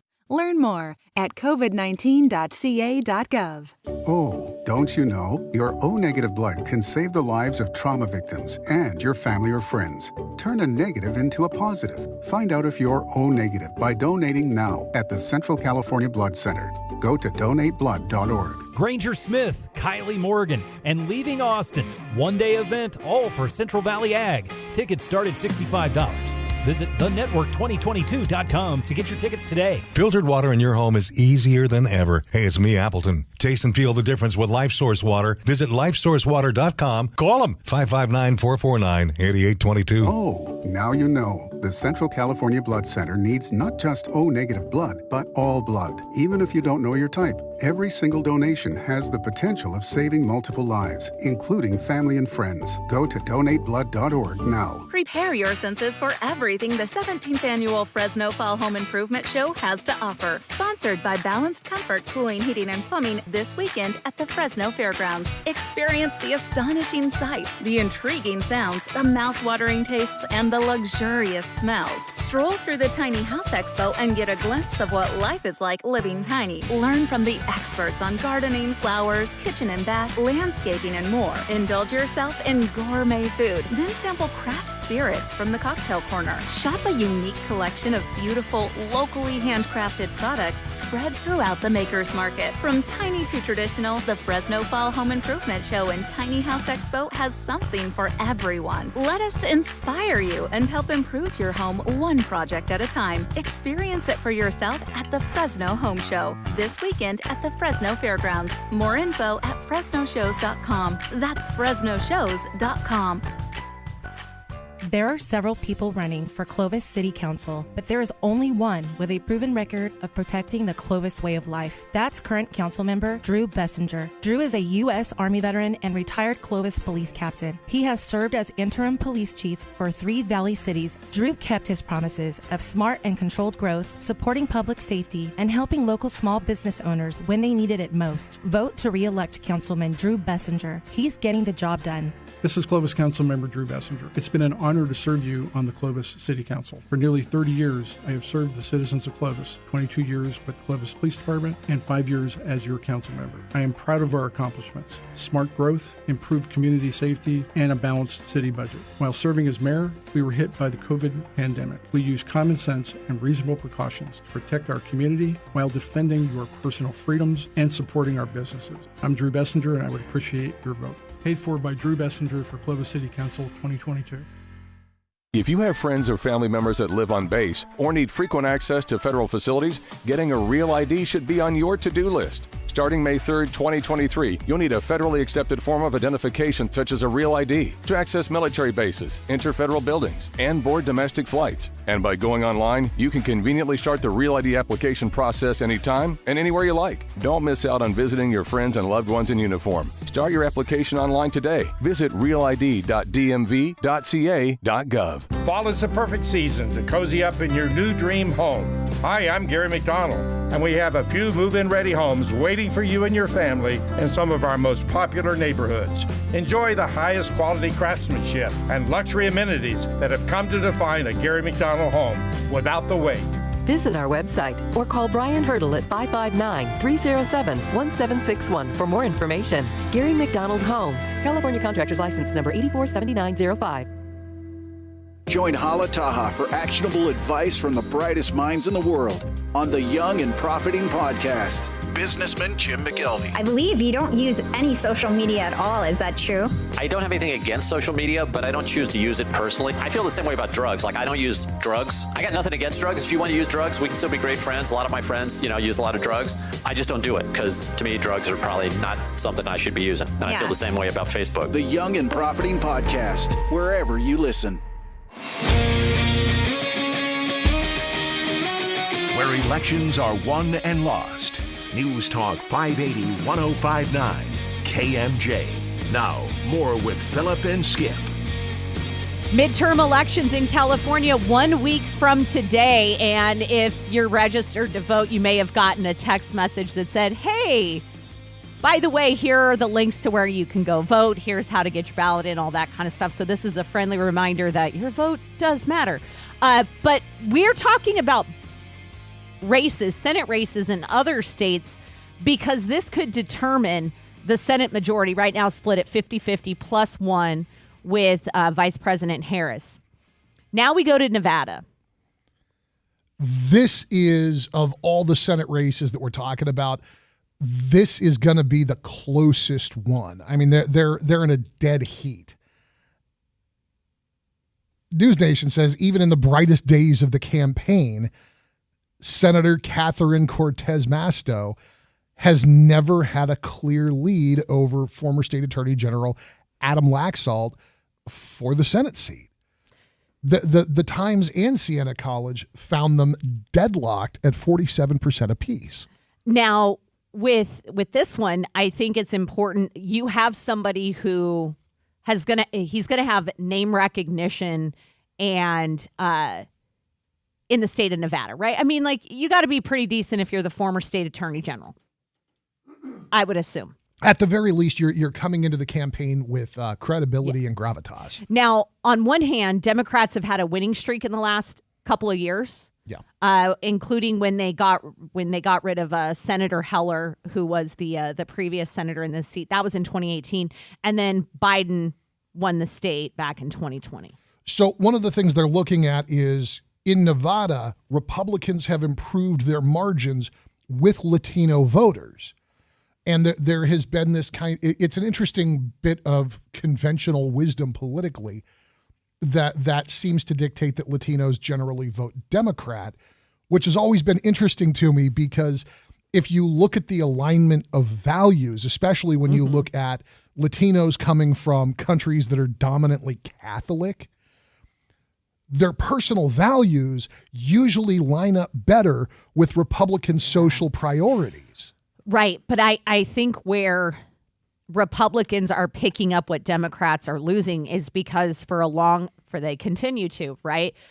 Democrats have had control in multiple situations here and not necessarily made it better for the people that they have argued were working for you. And that includes immigrant families. Well, and that's the dirty secret of the Democrat Party. They give this big tent profession that they are going to look out for all of these marginalized communities, and they're going to look out for the gay community, and they're going to look out for Latinos, and they're going to look out for the best interest of black folks, and so on and so forth. And then when the rubber meets the road, they never actually get anything done. We talked about this yesterday. Mm-hmm. We are right now, we are coming off of another democratically controlled federal government. We had this back in 2008 when Barack Obama got elected, and we have it right now. The opportunity to do something about, like, for instance, an issue that seems to be near and dear to at least part of the Latino community, immigration. Our immigration system is screwed up. It does not serve the people of the United States of America. It does not serve the immigrants who want to be here lawfully. It does not serve Border Patrol or law enforcement who have to deal with the people who come to this country and commit crimes. And so the Latino voters, I think, after probably too many years, have started to realize that if you make a promise and you don't keep it at a certain point, we're going to drift over here to the people that otherwise represent the things that we think are good and right in the world. And again, I'm making a monolith out of a diverse set of communities, but just in a very, very broad sense, I feel comfortable saying that Latinos are tired of getting lied to by Democrats cycle after cycle. Yeah, well, and I think you could probably even extend that to, say, minority folks, right, in general, because it has been that too. There have been those continued promises, empty promises, and then the push of, oh gosh, the bad guys are on the other side. And just like the GOP that has its fringy people that are way out there. Oh yeah. I do think that some folks look at the Democrat Party and go, wait a second. For sure. Yeah, I agree with you. In Pennsylvania, this is the Fetterman-Oz thing. Fetterman had a fantastic lead until some idiot in his campaign let him go participate in that debate. The good side is that it gave the voters a clear view of a guy who is struggling. Not because he's stupid, not because he's a villain, but because he has, a debilitating medical condition, which he may very well recover from, but also a work history of nothing but playing politics. Yeah. He's never had a real job. Yeah. I think in some ways there were some folks that, whereas, okay, he's never had a job outside of government, Oz has never had a job in government. I mean, I think that there are some people that are kind of on the fence on whether or not Oprah is to blame for bringing out Oz, because she really is the person that put him out to the world, right? And since then, there has been some snake oil salesman stuff. Now, the big thing about Oz is in the primary, he was the MAGA candidate. Mm-hmm. He was 100% Trump all the way. And now he's not saying anything about Trump and going more center of the GOP. Well, and Chris Borik's a political science professor at Muhlenberg. He says that it seems to be really clear that at this point, Oz is focused on the crossovers, the moderates. The way Borik phrases it is, quote, it's beat up Fetterman and sell yourself as moderate. He's not talking about Trump. He's not talking about any lightning rod partisan stuff like Mastriano does. It's an appeal. He wants to tell folks, I'm okay. So, and he's a salesman. So if we go back to some of this interesting crossover where you get entertainment folks, Carrie Lake being an example, Dr. Oz here, there's an ability to manipulate emotions and create buy-in. Oz is an entertainer first. Well, he's a doctor first, but he's been a very successful entertainer for a long time. We've got one more race on the list that we're going to get to when we get back from this update of headlines from the KMJ Newsroom. KMJ News now. It's 3:30 in Fresno. I'm Jim Miller in the KMJ News Center. There were no big treats from the Halloween night Powerball drawing as none of the tickets sold matched all 6 numbers. Lack of a winner means the next drawing tomorrow night is a massive $1.2 billion jackpot. Winning numbers drawn Monday were white balls 13, 19, 36, 39, and 59. The red Powerball 13. The increased jackpot will be the 4th largest in U.S. history. The biggest prize was $1.586 billion Powerball jackpot won by 3 ticket holders back in 2016. A former Apple employee has admitted in court that he defrauded Apple out of over $17 million. ABC's Alex Stone reports from California. Dhirendra Prasad entering a guilty plea in federal court to conspiracy to commit fraud and conspiracy to defraud the United States in a written plea agreement. Prosecutors say he admits that from 2011 to 2018, when he was a buyer in Apple's global supply chain, he took kickbacks, inflated invoices, stole parts, and charged Apple to pay for items that were never received. 2 vendors have already pleaded guilty as being a part of the scheme. He could get decades in prison when he's sentenced next year. Alex Stone, ABC News. Now the forecast from Fox 26's Justin Willis. The rain is here and likely into Thursday morning. About 1/4 inch total expected in the North Valley, about 1/3 in the Fresno area, and about 1/4 inch in the South Valley. Winter storm warning for the High Sierra with snow totals expected from 3 to 8 inches. Temperature-wise, mid to upper 60s across the valley with overnight lows in the 40s. Near freezing tonight in the mountains. From the Fox 26 Weather Center for KMJ, I'm Justin Willis. With news on the hour, all the half, and when it breaks, and always streaming at KMJNow.com, I'm Jim Miller for News Talk 580, 105.9 KMJ. And like Justin just said during the weather report, the rain is here, and showers are happening all throughout the valley, so be real careful. In Delano County Road at Girard Avenue, it's a hit-and-run non-injury accident in the cleanup stages. Farmersville on Road 162 north of Avenue 296 got an injury accident. Orange Cove, Anchor Avenue at Adams got a non-injury accident there. And finally in Lemoore, eastbound 198 at D Street, a disabled vehicle causing a hazard in the roadway. Watch your speeds, don't tailgate, and be safe out there. Next update, 347. I'm Greg Lane with KMJ Traffic. This report is sponsored by Cal Recycle. Californians are recycling smarter to help save our planet. Shake out your items before putting them in your bin to make sure they get recycled. For more tips on proper recycling, visit iRecycleSmart.com. Do your part. Recycle smart. This is Sheriff Margaret Mims. Please vote to elect Diane Pierce to the Clovis City Council. I'm endorsing Diane because of her no-nonsense support of public safety. Diane understands the primary role of local government is for the safety of our citizens. Her commitment to law enforcement will keep schools, businesses, and neighborhoods safe. That is why Clovis business owners, Assemblyman Jim Patterson, Supervisor Nathan Magsig, and me, Sheriff Margaret Mims, are supporting Diane Pierce for Clovis City Council. Thank you. This is Supervisor Nathan Magsig. I'm supporting Diane Pierce for Clovis City Council. Diane is a small business owner and community volunteer. Her core values of community, family, and safety, and her ability to work with others will help advance our city council while protecting our Clovis way of life. I know Diane, and she will make a great council member. Please join me, Supervisor Nathan Magsig, and vote Diane Pierce for Clovis City Council. Paid for by Diane Pierce for Clovis City Council 2022. As the nights grow longer and the days get colder, growers have to work harder to fill holiday shelves and feed Santa's reindeer and elves. This is Christina Mousson with Gar Bennett. There is definitely a chill in the air, and while we nestle all snug and warm in our beds, growers are working hard with visions of rain in their heads. Rain and cooler weather means there is less time to get fields ready and make repairs. Gar Bennett's CAMs and PCAs don't waste time. They are experts at timing, treating, and designing programs that produce great yields, quality fruit, and don't waste a drop. Whether you've been naughty or nice, or you're looking for the best service, products, or price, call Gar Bennett for the best water, irrigation, nutrition, regulatory, and crop care advice and products at 800-696-6108 and online at garbennett.com. We help growers feed the world at 800-696-6108.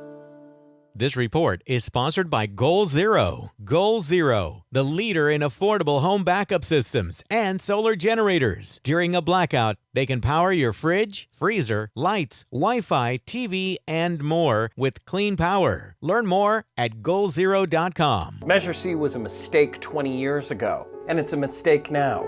We paid the price, but our kids shouldn't. There's no future in Measure C. Vote no. Ad paid for by No on Measure C 2022.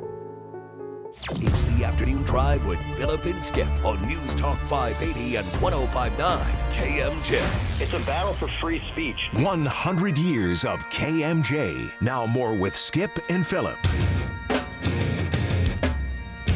It's your afternoon drive at News Talk 580, 105.9 KMJ. Worldwide, you can listen at KMJ.com. We're on most of the streaming apps now.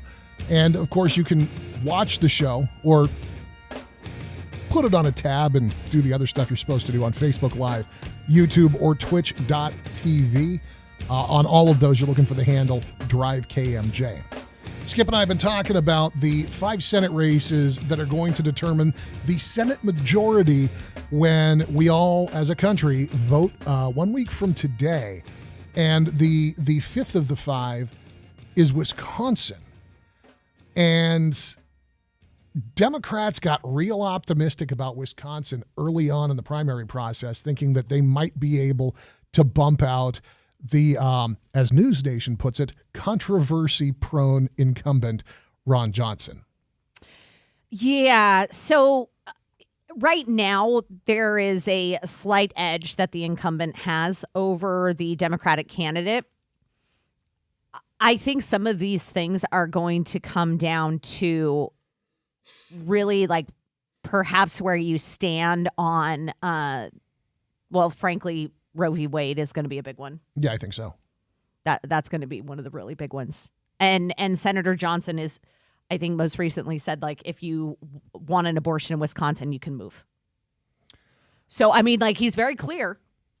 Well, he's not apologizing for his position. Yeah. And for the majority of Republican voters, that is what they want to hear. Mm-hmm. That sanctity of life argument that he's making plays well with not just his base, but really the broader party.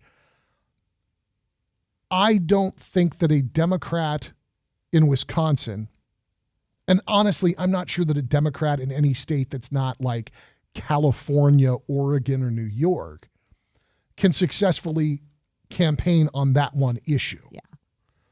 But I do think that there are folks that have chosen single issues and really pushed it. Now, Ron Johnson, though, he's had kind of a slew of things, right? I mean, even so much so that Senate Minority Leader Mitch McConnell downplayed the Republicans' prospects of winning the Senate because of, quote, candidate quality, but then not coming out. Well, I think that was a Herschel Walker comment, but yeah. I'm not saying you're wrong, but Yeah. I'm not sure that Johnson puts off the same uncertain energy that like Lake or Walker would. And he's been very successful at hammering Barnes as a radical leftist. And this is where advertising dollars matter. Campaign calls matter. Walking your precincts, sending out volunteers to engage with the voters matter. Because honestly, Barack Obama was in Wisconsin last weekend campaigning in part for Barnes working into Senate, moving from lieutenant governor to senator. Obama is still one of the most popular Democrats in the country, with Democrats, obviously. If you're swinging that hard on this race and the Republican still has a 3.5 point advantage, maybe this isn't the fight. I think Obama likes showing up at campaigns, and like, who doesn't like getting catcalled, I guess, when you're, in your 50s, because that happened. Looking at Barnes, the one thing about him is that he is currently the lieutenant governor. Yeah. So, I mean, he has managed to win the vote of people in Wisconsin for the second most important seat in the state. Now, they're going back and forth with kind of typical talking points here. Johnson claiming that Barnes is against law enforcement and doesn't like Wisconsin. Then you've got Barnes charging that Johnson will just say whatever, and apparently just married into the family business. I love that little personal barb there. That's, I mean, you say women get catty. These two boys are being silly. It will not surprise me if Wisconsin remains represented by a Republican in the Senate. It just that's not going to faze me in the least. I think that there's other seats if the Democrats are trying to pursue victory where they're going to have more luck. But honestly, other than Walker, because I think Herschel Walker is a terrible candidate. I'm embarrassed that the Republican Party chose that man to be a candidate for anything. But I think that and the Mark Kelly situation, because Mark Kelly is just so loved in Arizona. He's got such a sterling resume that, I mean, his voting record, you never even hear it come up. Mm-hmm. Not that he's a wackaloon, left-wing progressive nut job, but he ain't voting the way a Republican would vote. But I don't think that Wisconsin's nearly the battle that the Democrats would like to make it out to be. That lead 3.4 points with a margin of error of, I think, 2 polling points. I don't think that Barnes is going to pull it off. Well, and it's always hard to unseat the incumbent unless they do a terribly horrible, really bad job. Yeah. That's the other piece of this, and that jump from LG to senator. It's a big jump. Well, and that's the same jump that you see over in Pennsylvania with Fetterman.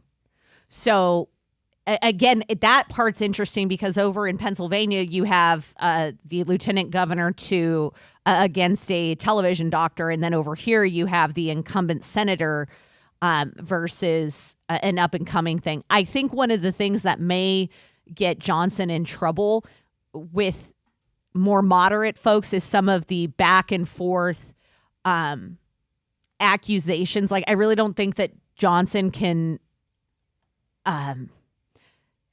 criticize Barnes on if Barnes has felt, issues related to racism as he is a black man. Like, I don't think you can say, no, you haven't. But we'll see what happens. Those are going to be the races to watch, no doubt. Like I said, I don't think Wisconsin's going to be the one to hyperfixate on, but I do think that you are going to see when you turn on Fox News, when you turn on CNN, those are going to be the hot ones. That's going to be the stuff that's getting the most reporting, the most commentary. All right. Switching gears here. Today was the day for the sentencing of the Parkland shooter. And more specifically, it was an opportunity for the families to read their impact statements. So we got a little audio here from ABC News that includes families in the courtroom. Families of the 17 people killed in the Parkland school shooting are giving victim statements today in court as the shooter faces life in prison. Because of you, I will never feel safe again. This statement is offering just a crumb of closure for me, knowing that I will live with this until I take my last breath. That's Stacy Lapel, a teacher at Marjorie Stoneman Douglas School. I am disappointed and disgusted with the verdict that was handed to you. You do not deserve the best case scenario, and under any circumstance, the idea that you, a cold-blooded killer, can actually live each day, eat your meals, and put your head down at night seems completely unjust. That was one of the 17 people he wounded who are also being given a chance to speak directly to their attacker. ABC News contributor and host of the Law and Crime Network, Brian Bruckmeyer, joins us now for more on this. Brian, these impact statements, I mean, they're just chilling, but what are the legal weight behind them? Can they change anything? At this point, and in this case, the answer would be no. But generally speaking, if you had a case where a judge might have some leeway in terms of the sentencing, because what I often tell people is a jury can recommend a sentence, but a judge ultimately hands down the sentence. So in other cases where there's more leeway, this could affect a judge's decision. But in this case, I don't think so.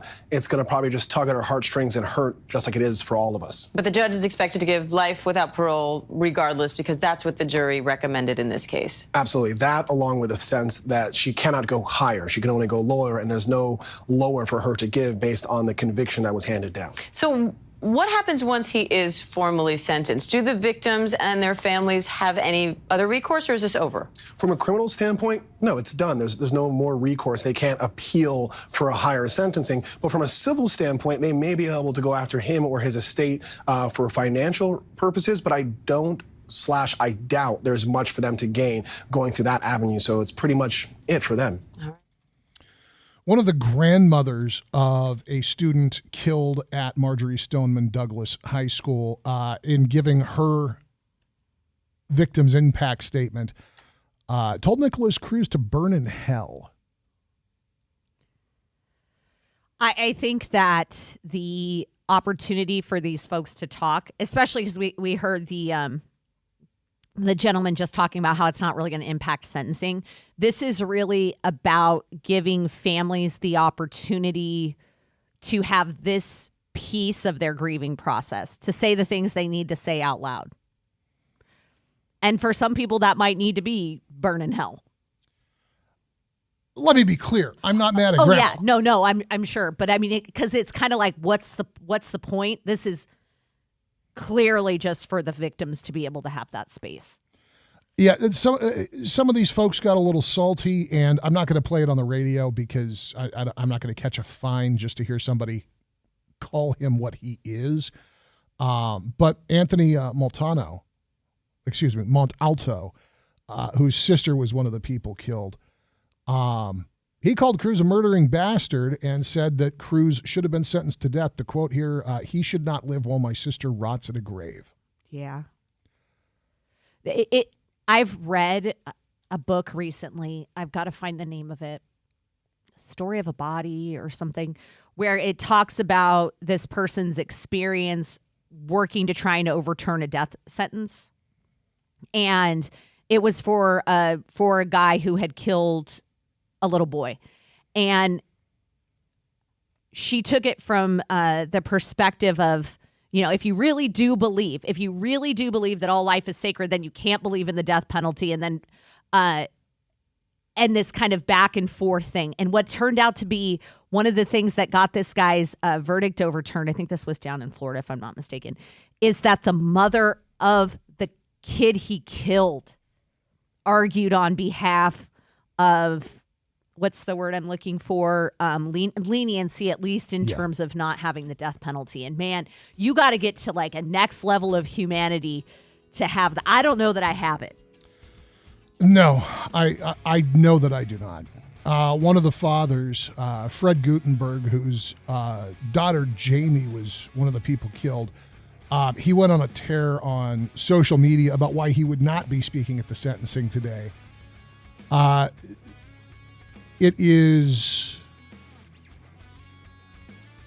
stop you in your tracks, man. There's one section in the thread where he says, I could talk about sitting with the state attorney last week and finally watching the actual video of Jamie getting shot and how I felt with the way she made it to within 1 second of safety, only for him to kill her with a single shot. I cannot, for the life of me, figure out why this jury didn't sentence this monster to death. Well, and I can see how that parent, why put that out into a jury room and then have that shared all over the place?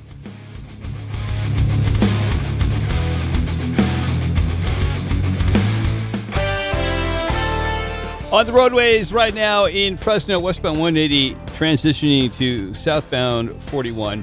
Got a hazard in the roadway there. Also slow-moving traffic because of that. And also on southbound 41, traffic is starting to back up there.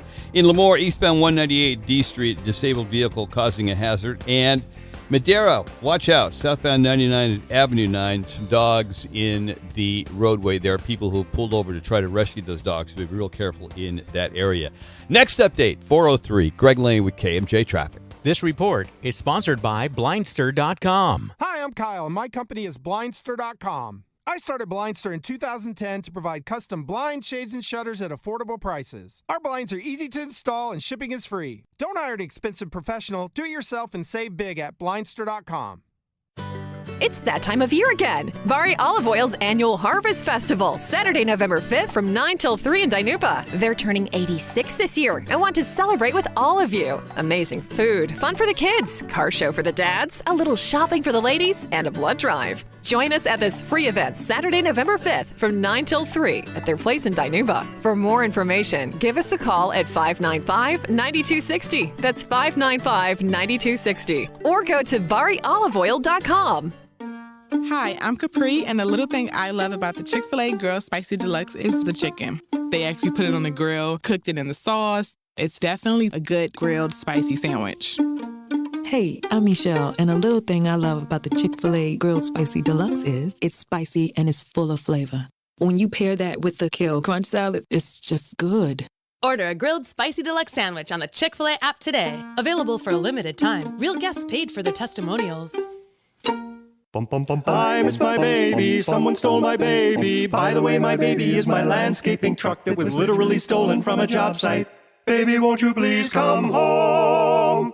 Owning a small business isn't always as lovely as it sounds, but with 30-plus customizable coverage options, Progressive Commercial keeps your business humming along. Get a quote in as little as 6 minutes at progressivecommercial.com. I love my sweetheart. By the way, that's my riding lawnmower. Progressive Casualty Insurance Company and affiliates. Coverage and discounts not available for all vehicles or states. Policy terms and conditions apply. Listen to Kelvin. What he's about to say could change your life. I'm 6'2", and I was about 290. I lost weight fast. I trimmed down. Now I'm about 235. I'm probably at about 9, maybe 10% body fat. That's great. I lost probably at least 60 pounds in probably 3.5, 4 months. Color of my hair is coming back. Skin looks better. Obviously gaining muscle. My muscle mass is coming back. Thank you for providing an awesome product. Somebody who actually has and does what they say they will. That's awesome. That's great, Kelvin. Losing that belly fat in less than 4 months is outstanding. Since 2004, Andro 400 has been changing men's lives, like Kelvin, and can help you lose belly fat, gain energy, and improve your lifestyle. We guarantee it. Go to andro400.com for more true testimonials, before and after photos, and special discounts. Only available on andro400.com. andro400.com. KMJ is proud to welcome the Trans-Siberian Orchestra Winter Tour, The Ghosts of Christmas Eve, to the Save Mart Center Thursday night, December 1st, 7:30 p.m. Listen to The Ray Appleton Show all this week for your shot to call in and win tickets to the show and get qualified for the grand prize drawing, an autographed Trans-Siberian Orchestra guitar and merchandise pack. You won't want to miss one of the most popular groups in the modern era, the Trans-Siberian Orchestra. Click on the events tab at kmjnow.com.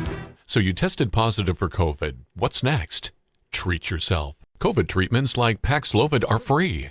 Taken by pill, these medications can stop the illness from getting serious. So treat yourself. Call a healthcare provider or the statewide COVID hotline at 833-422-4255 to find free treatment today. Again, that's 833-422-4255. Brought to you by the California Department of Public Health. This is a tough time for Fresno County. Families, children, students, everyone is suffering. We can't afford gas, we can't afford food, and we can't afford more taxes. That's why we need to vote no on Measure C. Measure C is a bad deal, crafted behind closed doors by politicians, and it'll only get worse. A $7 billion tax we'll pay for the next 30 years. Vote no on Measure C. We can't afford it. Ad paid for by No on Measure C 2022. Real, honest conversation. News Talk 580, 1059, KMJ. This is the afternoon drive on KMJ. Coming up, we'll talk about Putin. Is he healthy? That's on the way after 4 o'clock. But if you go to our Daily Buzz question at KMJNow.com, it's brought to you by the Boz Allergy, Asthma, and Sinus Center. This is a follow-up to a story we talked about yesterday. The city of Fresno will vote tomorrow. Wait, no, today's Tuesday, Thursday, on whether or not we should do an exploration of providing our own power to residents.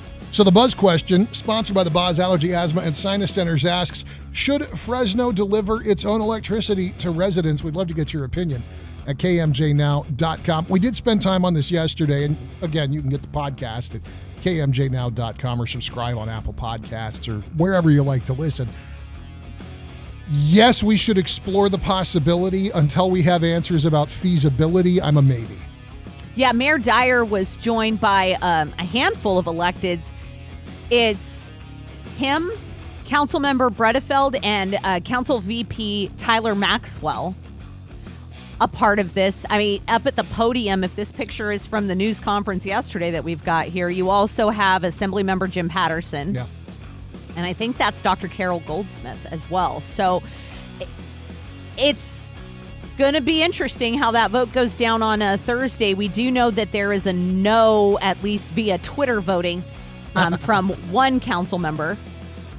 More on this to come in the days to come. It's the afternoon drive at News Talk 580, 1059 KMJ, and worldwide at KMJNow.com.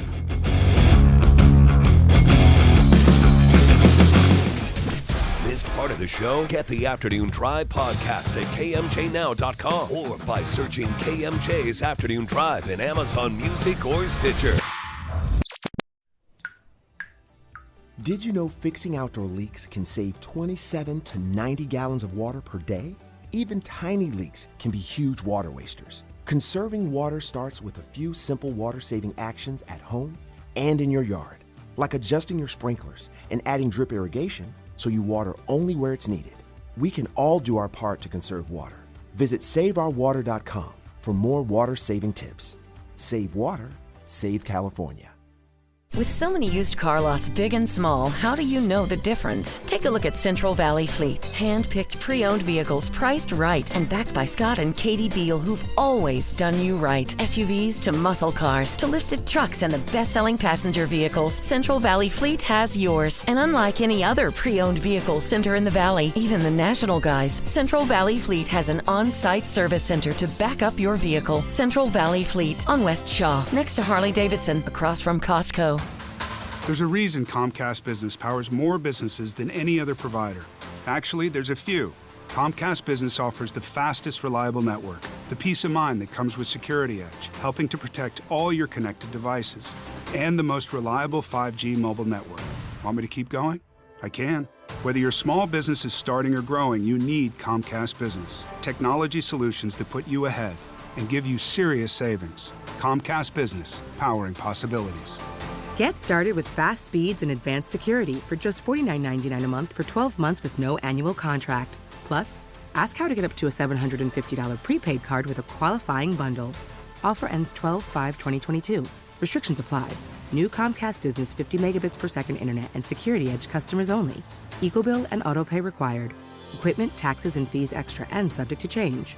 Most reliable based on Root Metrics U.S. report. Results vary, not an endorsement. Starting May 3rd, 2023, you may need a real ID to board domestic flights. And there's never been a better time to apply than right now. It's no secret, we're all ready to start traveling again. From family reunions to romantic vacations or a getaway with friends, Real ID is your ticket to fly. There's no need to wait. Visit realid.dmv.ca.gov today to start the application and be ready to go wheels up whenever you want. DMV Online, ready when you are. Sometimes the grass really is greener when you live on the green. Hi, I'm Gary McDonald, and our highly anticipated gated community at Clubview is finally here. Located along the first hole of the beautiful Copper River Country Club, these lots have some of the best views of the course and iconic clubhouse, with new plans and elevations to fit your lifestyle. You can be near it all, but far from ordinary. Visit our website or call Brian Hurdle at 559-307-1761 for more information. Gary McDonald Homes, California Contractors License number 847905. Tired of those traditional fragmented agricultural trade shows? Well, join us at The Network, agriculture's exclusive one-day mixer and fundraiser event at the Fresno Fairgrounds this year, November 12th. It's an evening of great food, incredible entertainment by Granger Smith and other country stars, as well as industry discussions with leaders from all sectors of ag, shedding light on important topics you're going to want to hear. Proceeds benefit the ag building at the Fresno Fairgrounds and the family-owned and operated foundation. Seating's limited. Reserve your spot today at thenetwork2022.com. Ever wonder why your business doesn't show up on online search maps, but your competitors do? It's hundreds of things. Things that Cumulus Boost can identify and fix. And that's how we boost your findability. CumulusBoost.com. CUMULUS Boost.com. The original KMJ, 580 AM, 1059 FM, Fresno, a Cumulus media station. It's 4 o'clock in Fresno. I'm Jim Miller in the KMJ News Center. Officials identifying the victim of a deadly shooting at a Halloween party in Fresno. Angel Zuniga was killed after a fight escalated near East Hedges and DeWolf Avenues on Saturday. The 19-year-old was reportedly the only victim among nearly 200 partygoers. No arrests have been made. Investigators asking guests to share any pictures or videos from that party to help aid the investigation. Some California counties declaring states of emergency over the crush of children being hospitalized with respiratory illnesses. KMJ's Blake Taylor has more. Orange County and San Diego County now declaring a local health emergency because of a record number of pediatric hospitalizations. Many children are suffering from the respiratory virus RSV, but flu is also having an impact. Hospitals are worried that if COVID cases spike again in the coming months, they'll be overwhelmed. Meantime, some of the top companies that manufacture amoxicillin are now reporting supply concerns, most of the issues involving the liquid form of the drug, which is most commonly given to kids. One of those amoxicillin producers say that they have enough supply for now, but are limiting the sale of new orders. Blake Taylor, KMJ News. Fresno City Council members calling out Pacific Gas and Electric for their higher rates. City leaders considering hiring a consultant to help create a power provider that's exclusively for Fresno. They'll decide on that topic on Thursday. Clovis Unified School District officials looking for instructional assistants. This position gives extra support and services to students. District says they have over 200 vacant spots for instructional aides. The role is important because they help students focus their attention on safety and the lessons. Man accused of breaking into the home of House Speaker Nancy Pelosi and beating her husband with a hammer has made his first appearance in front of a judge. ABC's Alex Stone reports from California. David DePape entering a not guilty plea to the long list of charges, including burglary and attempted murder. His arm in a sling. Deputy Public Defender Adam Lipson saying DePape was injured during the arrest. Yes, he has a dislocated shoulder. He's okay currently. The not guilty plea comes after prosecutors say DePape told police he did enter the home to get to Nancy Pelosi to make her answer for lies told by Democrats and that he wanted to break her kneecaps. Alex Stone, ABC News. Now the forecast from Fox 26's Justin Willis. The rain is here and likely into Thursday morning. About a quarter of an inch total expected in the North Valley, about a third in the Fresno area, and about a quarter inch in the South Valley.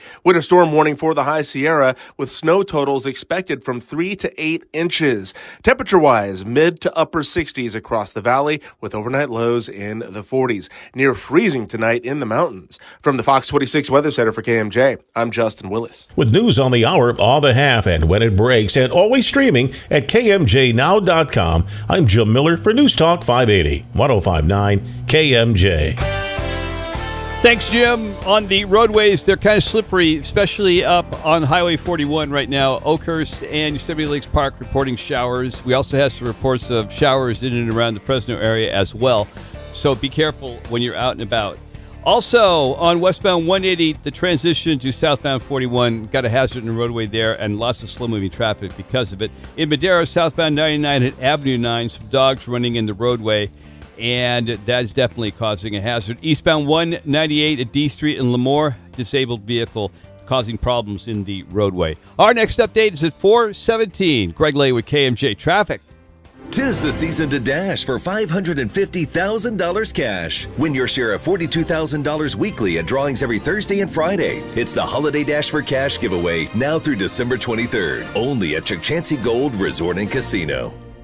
KMJ's Afternoon Drive at 490-5858. And toll free at 800-776-5858. I just want to quickly say I'm in great admiration of you and your passion, your dedication to the United States and the ideals that it was founded on.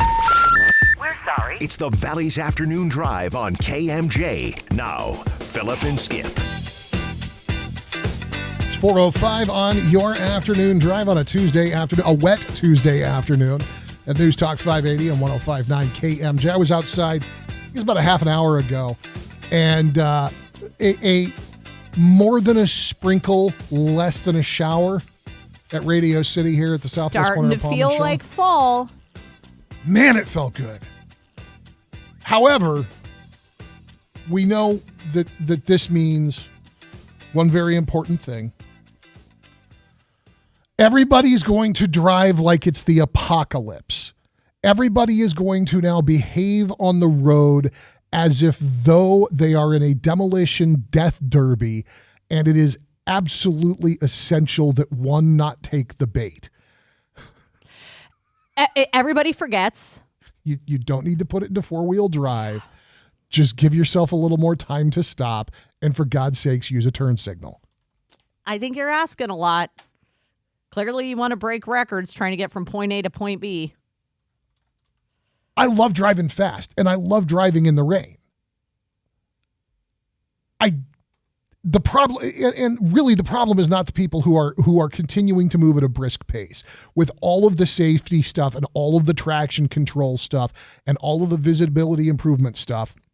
40 miles an hour on Shaw is probably fine. Even 50 if you can manage to avoid getting popped by the cops. If the rain has scared you so badly that you can't drive, don't. Just put it on hold for now. Because the problem, I do not think, is the people who want to drive normally.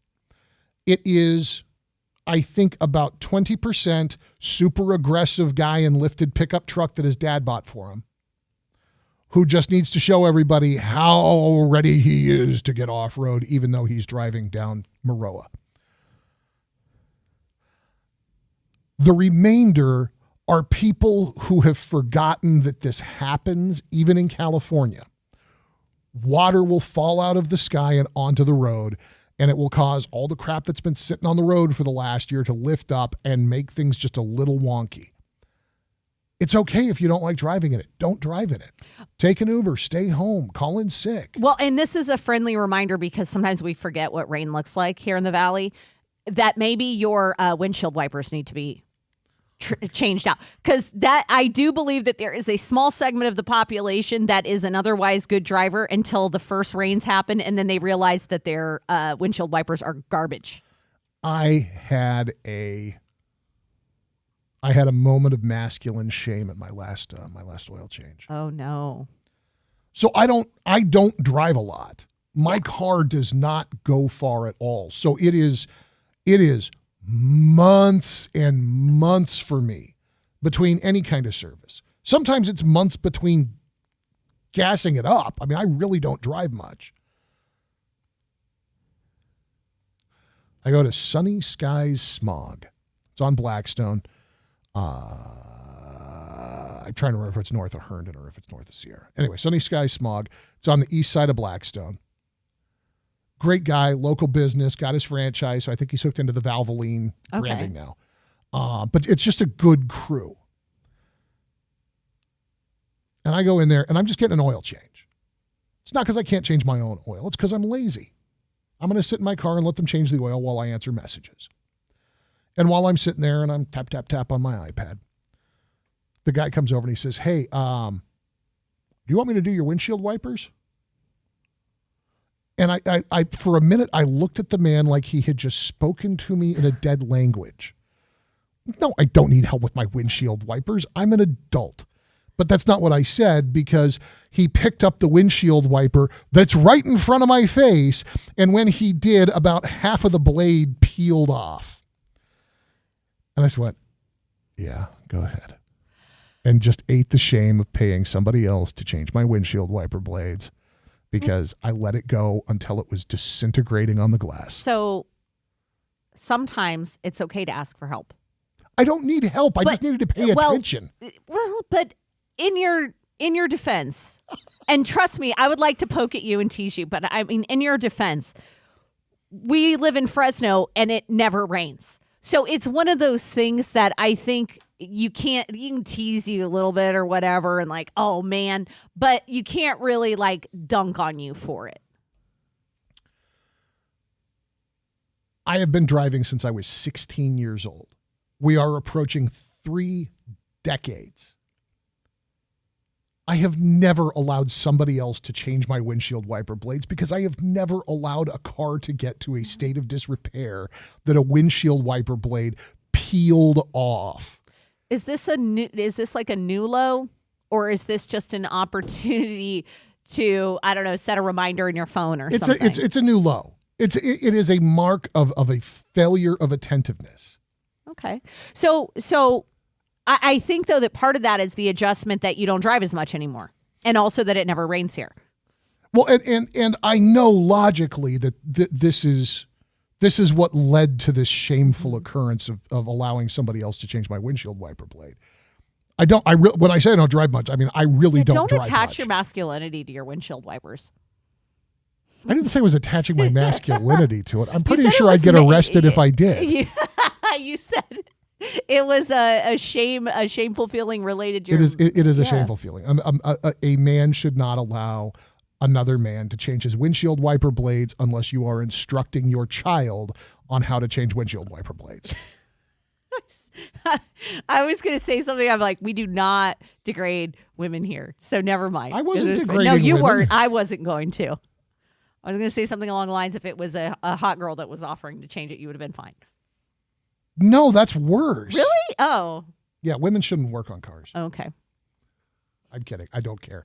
I'm sure that there is an abundance of exceptional female mechanics. I'm not making fun of you. One of my very best friends in the world is a female bodywork tech. Yeah, please don't cancel work. Philip over female auto workers. A man should not allow anybody else to change their windshield wiper blades. It is possibly the easiest automobile maintenance task aside from simply getting gas.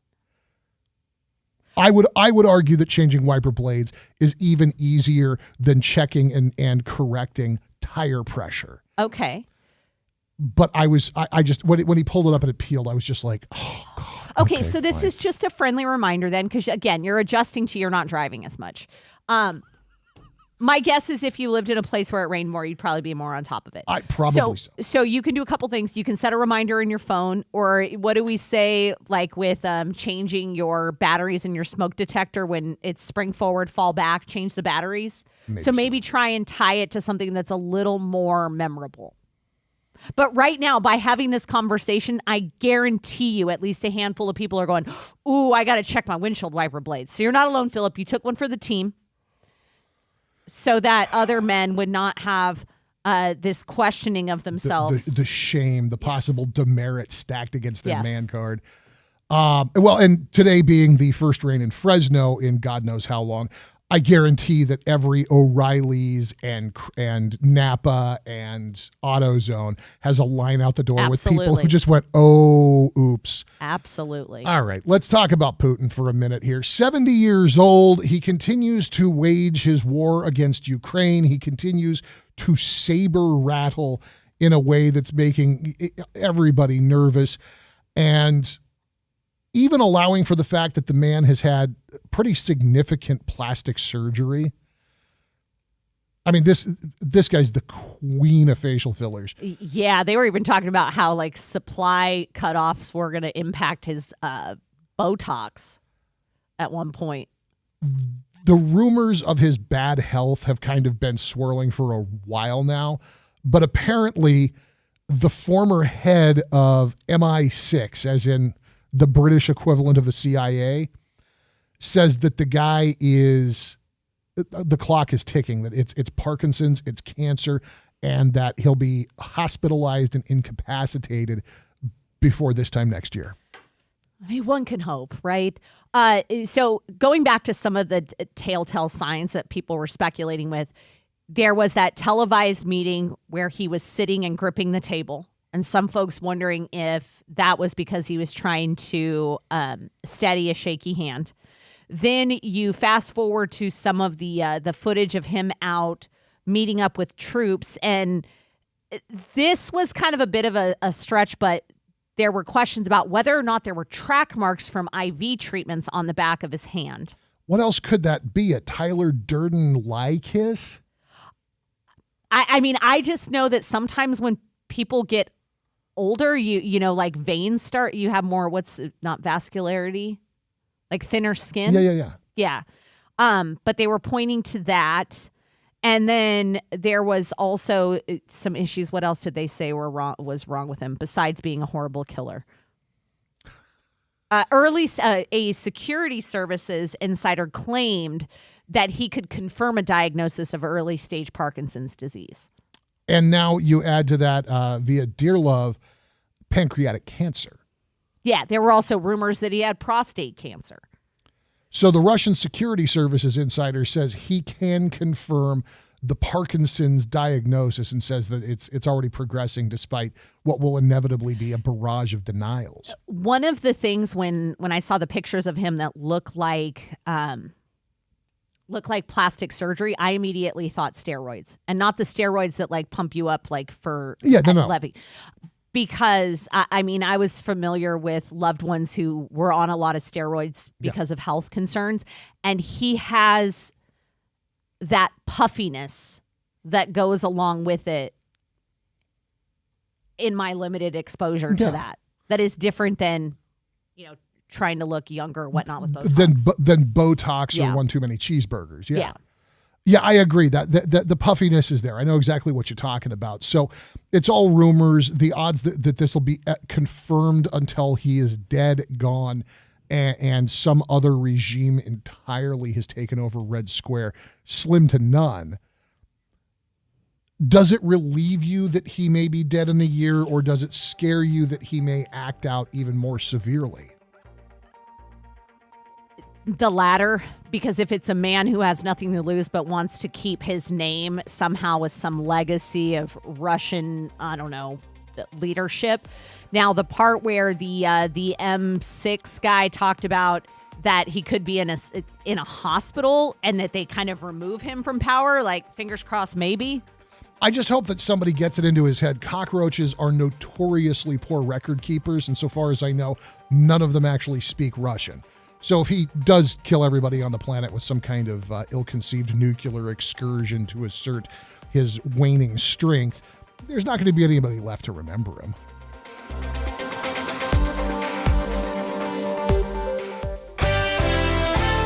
Out on the roadways right now, reports of rain, so expect some slippery roads. Southbound 41 at Shaw, we got a hit-and-run non-injury accident. Northbound 41 at McKinley, got a hit-and-run non-injury accident. East Central Avenue at South Highland, non-injury accident there. Then we go to Selma, northbound 99 at Mountain View. Some pieces of a fence in the number 3 lane causing a hazard. Finally, Southbound 99 at Road 15 in Madera. Non-injury accident. Next update, 4:33. I'm Greg Lane with KMJ Traffic. I know exactly how you feel. You're sitting there at the gas pump wondering, am I ever going to have a regular meal again? Because you're cutting out all the good food because you can't afford the gas, right? Wait until you see your next PG&E bill. No more meals out and no more hair because you're going to be pulling that out as well, too. Do what I did. Planet Solar. When you have a solar system put in by Planet Solar, you literally lock in your energy price forever. Don't you wish it could be that way at the gas pump? Sorry, but you can't do that there. But you can do it for your home with Planet Solar, and it all began for them right here in Central California. One of the things I really liked about these guys is their financing. Don't let the rate hike scare you away from going with Planet Solar. And they are really quick and good and efficient on installation, and they have become masters at putting together a complete solar package with a solar battery. So you've got the juice when PG&E says, no, you don't need it because we're trying to conserve to save the world. Click planetsolar.com. Do that. Call them at 228-9245. In 1893, the citizens of Madera voted to break away from Fresno County. Now, the Fresno politicians want to Fresno our Madera. There is one person that can stop the Fresno politicians. That person, Andy Wheeler. Andy Wheeler's lived in District 1 for over 24 years where he raised his family. And he's a financial advisor, so when it comes to budgets, there's no one better to watch over our tax dollars. He's a school board member and used real science to get our kids back in school. Andy's experience has earned him the endorsements of every Madera County public safety organization, including our own Madera County Sheriff, Tyson Pogue. Sheriff Pogue says, I'm supporting Andy Wheeler for supervisor in District 1. His professionalism and dedication to the community is second to none. Join Sheriff Pogue, the Madera Deputy Sheriff's Association, the Madera Police Officers Association, and the Madera County Firefighters Local 2881, and vote for Andy Wheeler for supervisor. Paid for by Andy Wheeler for Madera County Supervisor, District 1, 2022. Hey, good morning. You're heading to the airport, right? Yep, thanks for checking. I like the car. How long have you been a rideshare driver? About 3 years now. I really enjoy it. Isn't it hard to make money these days with the price of gas being so high? Not for me. I use Upside, the free app that gives you cash back for every gallon of gas you buy. Wait a minute. Are you saying you actually get real money back when you get gas with the Upside app? Yep, I get real cash back every time I get gas. Does that actually add up to anything? I'll make around $200 to $300. Wow, that's serious extra cash. I'm downloading the Upside app now. Download the free Upside app now to earn real cash back every time you buy gas. Use promo code DRIVE for an extra 25 cents per gallon bonus on your first tank. You can cash out anytime right to your bank account, PayPal, or a gift card for Amazon and other brands. Just download the free Upside app and use promo code DRIVE for a 25 cents a gallon bonus on your first tank. That's code DRIVE. Ad paid for by Sentinel Group. Attention parents of premature babies. If your child was born prematurely and was later diagnosed with severe intestinal injuries or necrotizing enterocolitis, also known as NEC, you may be entitled to significant compensation. Several studies have shown a link between cow's milk-based formula and serious intestinal injuries. If your baby was fed a cow's milk-based formula such as Similac, Enfamil, Gerber, or even store-branded cow's milk-based formula and suffered from severe intestinal injuries, call us today. NEC is a severe intestinal illness that often requires surgery and can be fatal 50% of the time. If your child was fed a cow's milk-based formula and later suffered serious intestinal injuries or NEC, you may be entitled to significant compensation. Our attorneys will fight to get you the compensation you deserve, and you pay nothing unless there is a recovery in your favor. Time is limited to file a claim, so call us at 800-784-3702. That's 800-784-3702. Again, 800-784-3702.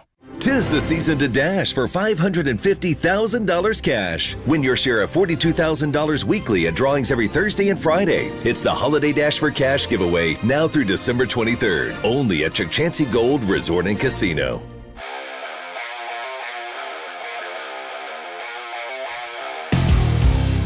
It's the afternoon drive on KMJ. If you miss any part of the show, you can go to the podcast section at kmjnow.com. You'll find it there. That is Philip. I'm Skip, and I think this is worth bringing up because it's the latest news coming out of the San Francisco area. The man accused of breaking into Nancy Pelosi's home and attacking her husband made his first courtroom appearance today, pleading not guilty to charges. But we knew that was going to happen, right? I just feel like if you show up and get arrested with the weapon in your hand, like, you're guilty. But yes, this is the system. Somebody is banking on either a fat paycheck because somebody who cares about David DePape has the resources to pay for a good attorney, or there's a public defender who is checking boxes on the "this is what a good attorney does" checklist. But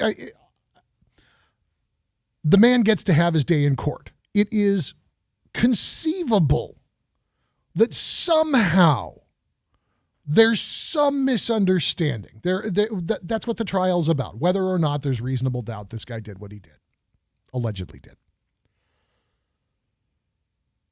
If there's no question that he did what he allegedly did, the not guilty plea is really about trying to leverage lesser consequences. Mm-hmm. I want a plea deal. I want a lighter sentence. I want to be evaluated for an insanity defense, all that stuff. And I feel like if you get caught beating an old man with a hammer, like it's a pretty short route to beating old people with a hammer isn't okay and you deserve to go to prison for a good long time. If the guy is genuinely mentally ill, I still think that there needs to be a period of incarceration because the vast majority of mentally ill people don't go around hitting old men in the head with hammers. Yeah. Well, and I don't think DePape is going to get anybody coming out and supporting him as some sort of victor in the name of saving the republic. You mean other than Kerry Lake? Because that's right. I said it. And that's the thing. There's a lot of moving away to, he's unstable, or he's here on an expired work visa, or all of these things. That's literally. Let's make it an immigration issue. That's literally an argument that has come up. Well, he's been living in the U.S. illegally as a longtime visa overstay. The guy is nutballs, and he was radicalized. People, this was a guy who was set out to attack Nancy Pelosi and then tried to murder her husband. And anything short of that is just stop. Stop. The part that gets me is this guy has now sat down with the cops and straight up told the police that his intention was to hold the Speaker of the House of Representatives, number 3 in line, Speaker of the House of Representatives, hostage so that he could question her. And if she told him the truth in whatever his worm-riddled brain says is the truth, he would let her go. But if she lied, and in this guy's case, God only knows what he does or does not think's a lie. I mean, let's just set aside this for a minute. This sounds a lot like Wisconsin and the governor, to be perfectly honest. Let's set aside for just a minute the fact that the man has been broadcasting via social media for many, many months what he thinks is real, which isn't real. Let's assume that all DePape wanted was for Nancy Pelosi to say that the sky is green and the grass is blue.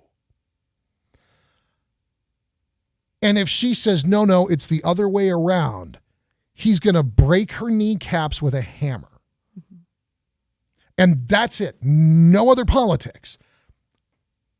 Person with bad brain breaks into house, ties up old lady, demands she speaks some truth she cannot possibly glean from the inside of his skull, results in beating old lady with hammer. This is not a person who needs to be on the streets. Period. Full stop. Yeah. And the little snipey comments and stuff, I know some of this is politics being politics and just people being terrible.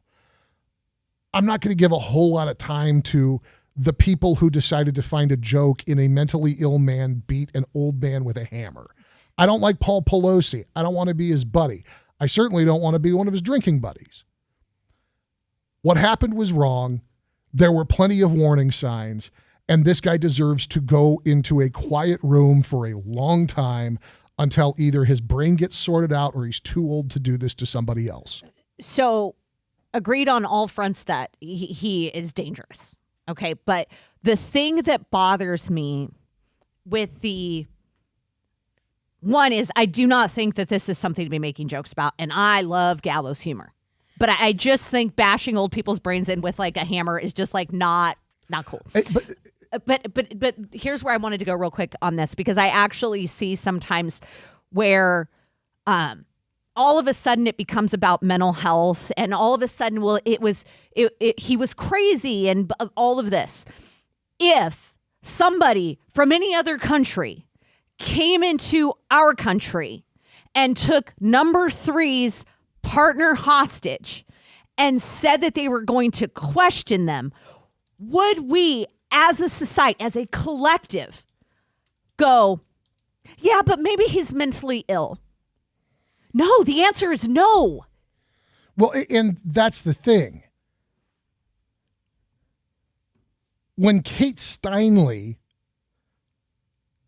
was murdered in front of her father while out enjoying a day on the boardwalk by an illegal immigrant, a lifelong recidivist and unlawful re-enterer whose excuse was, oh, I didn't know I had a gun when I shot that lady in the head.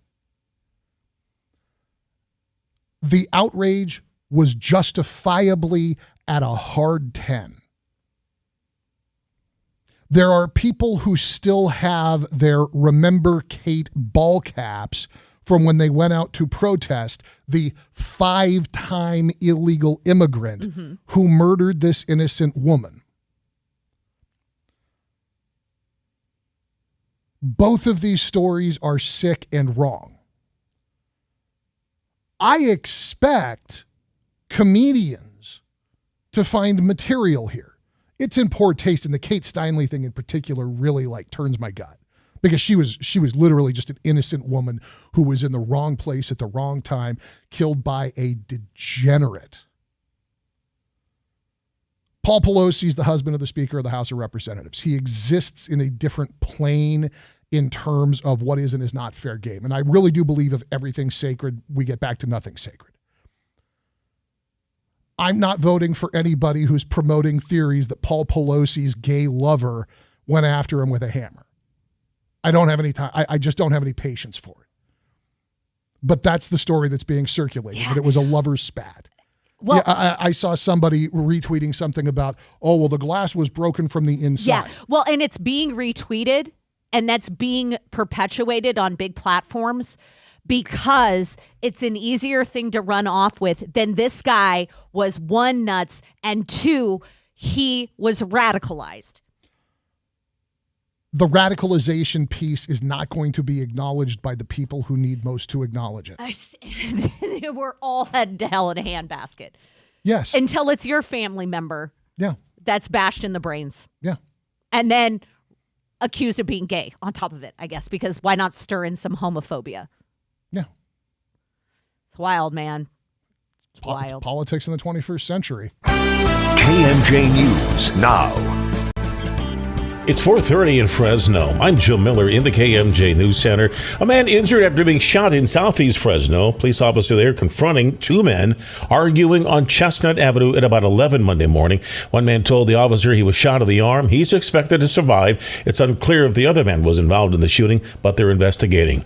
It's a hefty price for water, but Coalinga, just south of Fresno, made a water purchase from a state irrigation district for around $1.1 million. That deal aimed to fill the town's extreme water shortage of about 200 million gallons. City Councilman Adam Atkinson told the outlet he was in utter disbelief, adding it used to cost $114,000 for the same amount. Coalinga was in line to run out of water this month, and the recent deal is said to help keep the town hydrated through March of next year.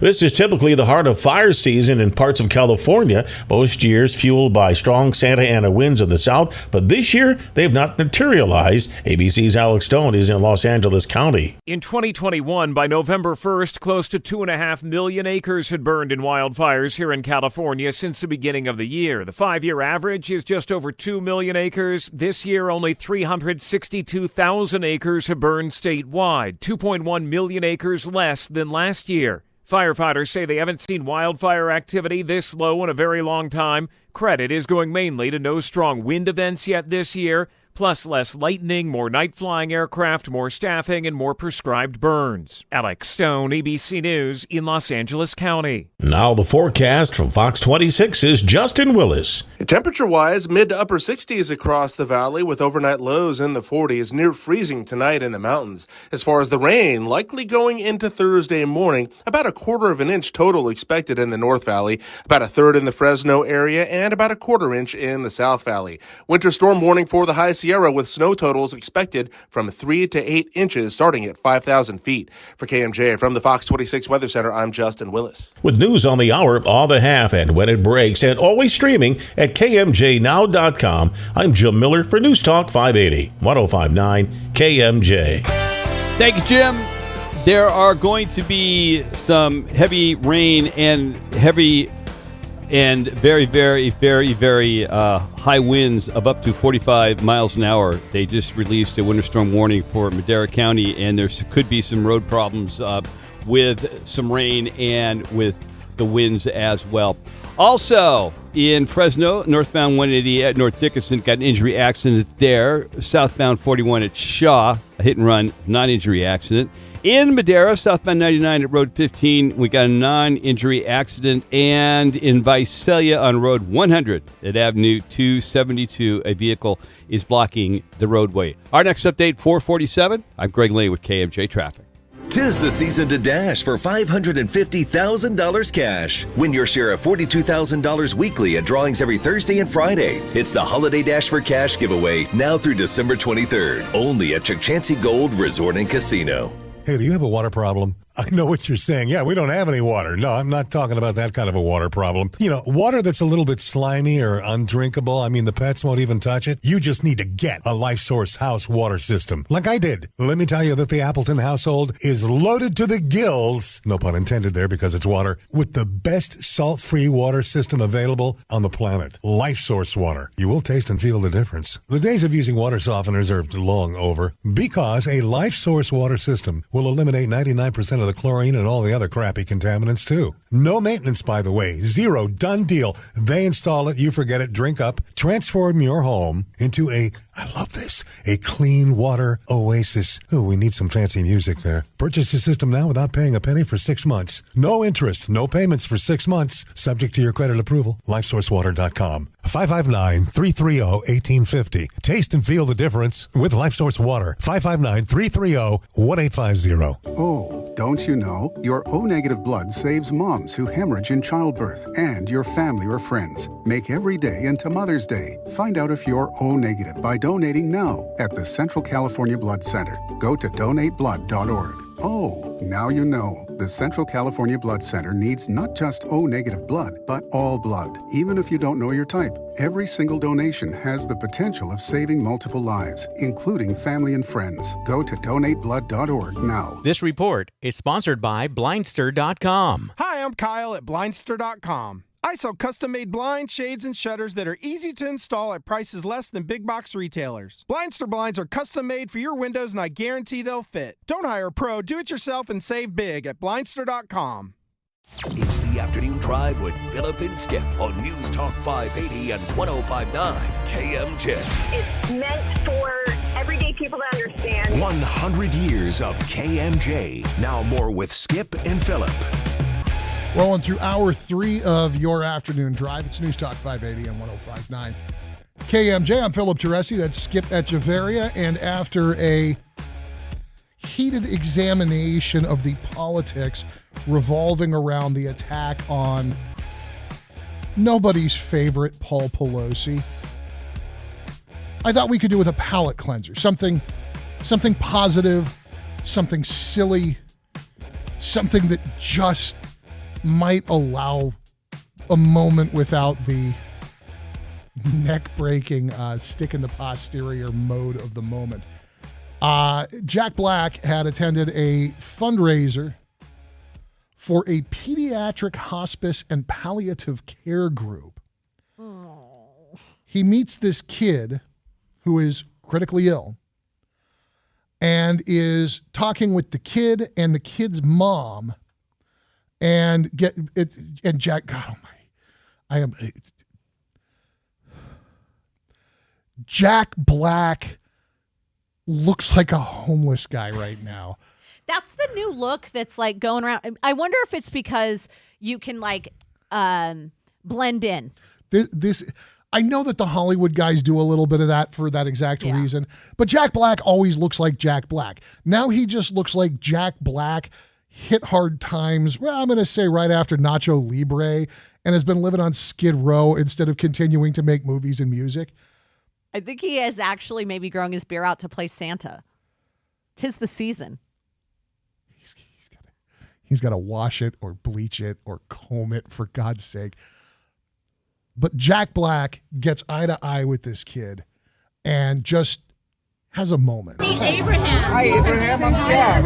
Nice What did you want to tell him? Oh, thank you. And what's your favorite part of the movie? And what song does he sing? What song does he sing?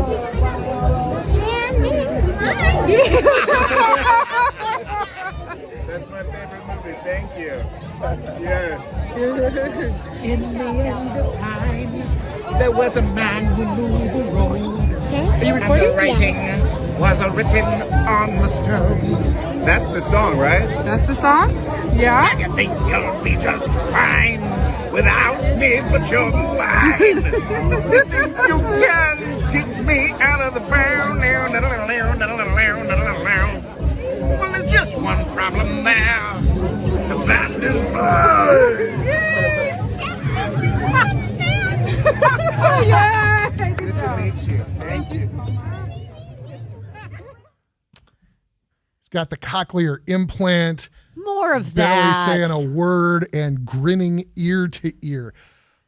I love that Jack Black did that. I love that he shows up and he does these events. And I love that the guy's got the sense of humor to just be a freak when he needs to be a freak. But honest to God, if Jack Black walked up to you looking like that and started singing in your face, wouldn't you have just a little bit of a moment of like, oh my God, is this how it ends? I mean, this is where context is key, right? He's also like on the level with the kid holding his hand. So it's super sweet. But if somebody dressed like this, acting like this, wandered up to me on the street, there would be that moment of, okay, is this a mental health crisis? Yeah, like this is why we have security in the parking lot, so this doesn't happen after work. But I mean, like, I love when celebrities don't disappoint, right? Like you have to be at one level of awesome to go into a palliative hospice care situation with children. Oh, yeah. Oh, man, to volunteer to do that and to sit with the pain of that and then to just be silly and not have your own personal breakdown.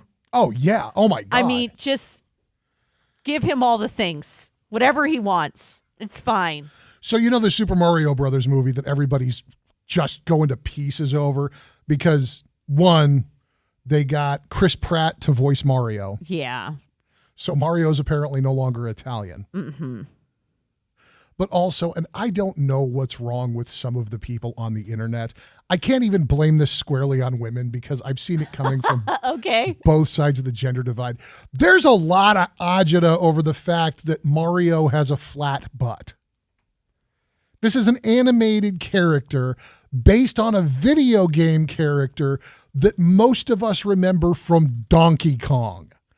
And people are losing their minds because Mario's got a flat butt. I mean, look, we're not supposed to body shame, and body shaming includes people that can't keep weight on.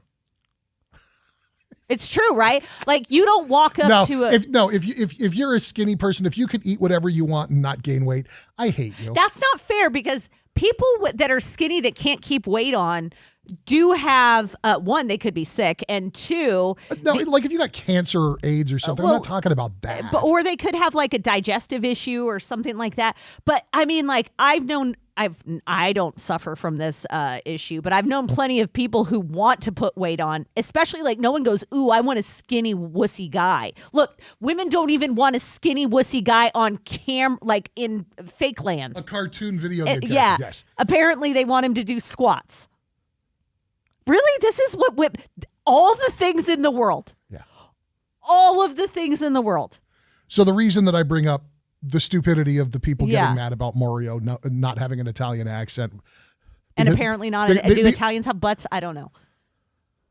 I mean, I know everybody has butts, but like, are they being okay? Anyway, go on. What do I do here, guys? You explain to me how this is tied to Jack Black.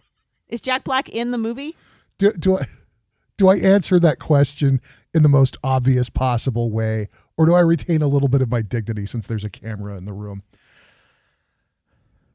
Yes, Italians have butts. Okay. Yes, Jack Black's in the movie. He's playing Bowser, the bad guy, Okay. the big turtle Okay, dinosaur got it. monster thing. He's doing that, and he came out on stage for, I think it was New York Comic-Con, because they were doing a reveal, and so they had run this video, and the bit was Bowser's voice didn't come through; it wasn't finished. Okay. And Jack Black comes wandering out and goes into full character voice and does this thing for the panel at Comic-Con, and everybody lost their mind. The man has a much better sense of humor than I ever will. He's whatever that was that like Belushi and Farley had, where they're just willing to do whatever to get the laugh. He's got that, except without the cocaine and heroin addiction. So we actually might get to enjoy him for a while. That's right. No, that's I mean, what happened to Belushi. And no, Farley. you're absolutely right. And I have a response to the no butt thing with Chris Pratt here that I just made a connection. Chill out, women and men who are looking at butts, because Chris Pratt played the voice in Legoland, and no Lego characters have curves. I don't think the problem with Pratt was that the character didn't have a butt because of his voice. I think the problem with Pratt was that he's not Italian, although I'd like to remind everybody that Mario and Luigi were invented by a Japanese man. And weren't they just New Yorkers? Mario and Luigi. Yeah, I mean, well, Mario can be of Hispanic descent, but Luigi definitely. They're Italian plumbers from New York. I think that they're making, the people mad are making racial stereotypes about butts. And I'm over Chris Pratt too, and I used to love him. So I have no earthly clue what Chris Pratt has or has not done to anybody. I just, as long as it's not, just moved on. As long as it's not like a Kevin Spacey thing, like I don't care. No. I'm torn because the stereotypical, that's a nice marinara Italian thing drives me. I hate it. Isn't it disrespectful? If you're ever in an argument with an Italian about racism, bring up the Olive Garden. Yeah, Hospitaliano. I remember this. Not a word. Also, Alfredo is not a sauce. It is a style of preparation. Not that there aren't millions of other more important aspects of Italian culture to consider. I hate that ridiculous, over-the-top Chef Boyardee accent. It's not genuine. It's kind of offensive. If you had somebody doing the Mickey Rooney, Mr. Wong voice for an Asian character, you'd have every Asian person in the country out of their minds. Yeah. And rightfully so. Yeah, you're right. On the other hand, are you telling me there are no Italian actors anywhere that were willing to do a major studio movie opposite Jack Black? So right off the top of my head, I couldn't think of folks, but let me Google famous Italian actors. There's Robert De Niro. I mean, but he's not even... De Niro would have been funny as Mario, but that definitely would have changed the movie's rating. Yeah, I mean, I honestly, off the top of my head, can't think of any folks that would have been cast for it. Can you?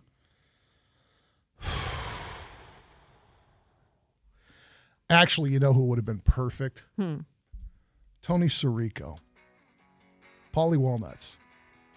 Oh, I was... Right? I Polly was Walnuts thinking- would have been I was perfect to voice thinking Mario. Tony Danza's probably available for cheap. I was thinking about somebody who's not working on a Who's the Boss reboot. Tony Sirico would have been perfect because he's got that Jersey Italian. That's how he talks. That was his voice. Yeah, getting Chris Pratt on board, I just, like, he's Guardians of the Galaxy. Yeah. You know, I don't. Yeah, he's space-like. Well, and look, the guy's a box office draw. That's why he's getting the attention that he's getting. But no, De Niro wouldn't have been the right guy because De Niro at this point has kind of lost that. Al whatever Pacino? that is. Al Pacino as Luigi would have been hilarious.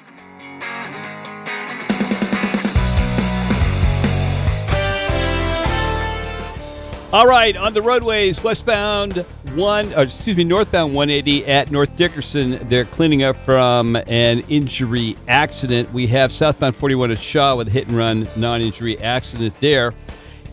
Madera, southbound 99 at Road 15, non-injury accident. And in Visalia, Road 100 at Avenue 272, vehicle blocking the roadway. Keep in mind, it's going to be raining if it's not already raining where you are, so be careful for slippery roads. Next update, 5:03. I'm Greg Lane with KMJ Traffic. 'Tis the season to dash for $550,000 cash. Win your share of $42,000 weekly at drawings every Thursday and Friday. It's the Holiday Dash for Cash giveaway now through December 23rd. Only at Chukchansi Gold Resort and Casino.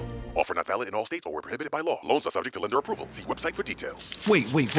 Tell me, where'd you get that money? Oh, this? Oh, man. All this money came from 43money.com right online. Are you saying you went to 43money.com and got all that money you needed fast? Man, you know it. I went to 43money.com yesterday and bam, $5,000 was in my account today. Straight up. Now hold on. 43money.com helped you get $5,000 like that? Yeah, man, that's right. 43money.com's lenders provide personal loans for up to $5,000 for people like you and me, even if you don't have good credit. Man, I'm always short on cash. Can 43money.com help me get the money I need fast? If you need extra money fast, go to 43money.com. Just have a checking account and a regular source of income. Go to 43money.com and you can get the loan you need now. Regardless of your credit, go to 43money.com to get the money you need fast. Type www.43money.com directly into the address bar. That's 43money.com. Again, 43money.com. 43money.com.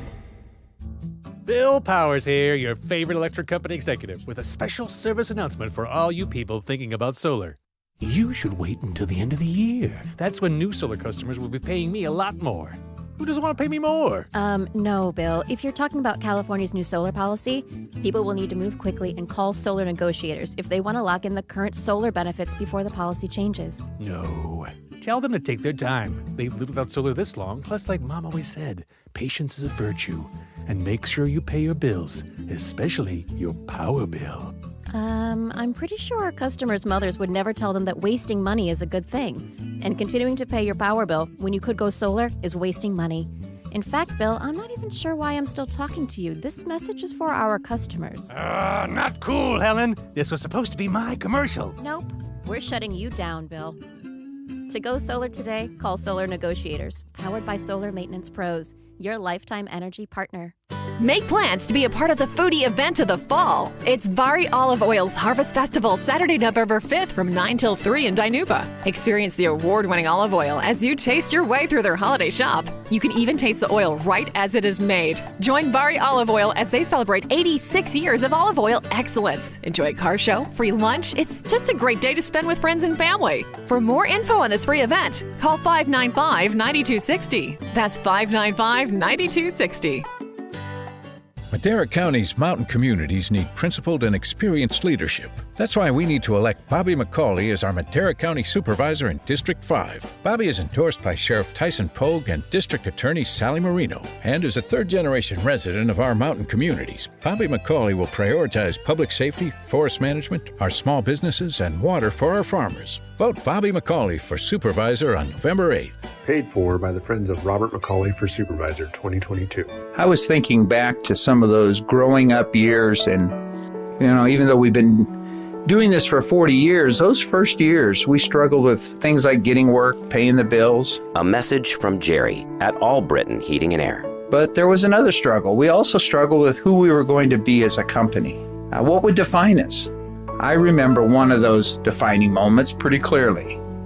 We were new in business, and a customer called in that one of our staff didn't want to talk to and told our customer service rep, take a message, tell them I'm not here. And I thought, is this who we are? That moment really started us down a road to define what for us is honesty and integrity. Do we want to be all in?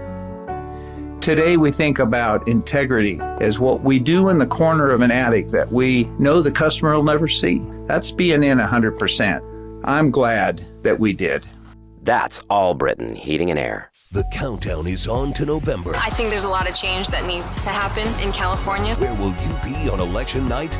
Right, we'll be here too. This is an overwhelmingly Democratic state. So if they can turn out a bunch of California's 10 million Democrats. Live and local, results and analysis on the Valley's election headquarters. News Talk 580 1059 KMJ.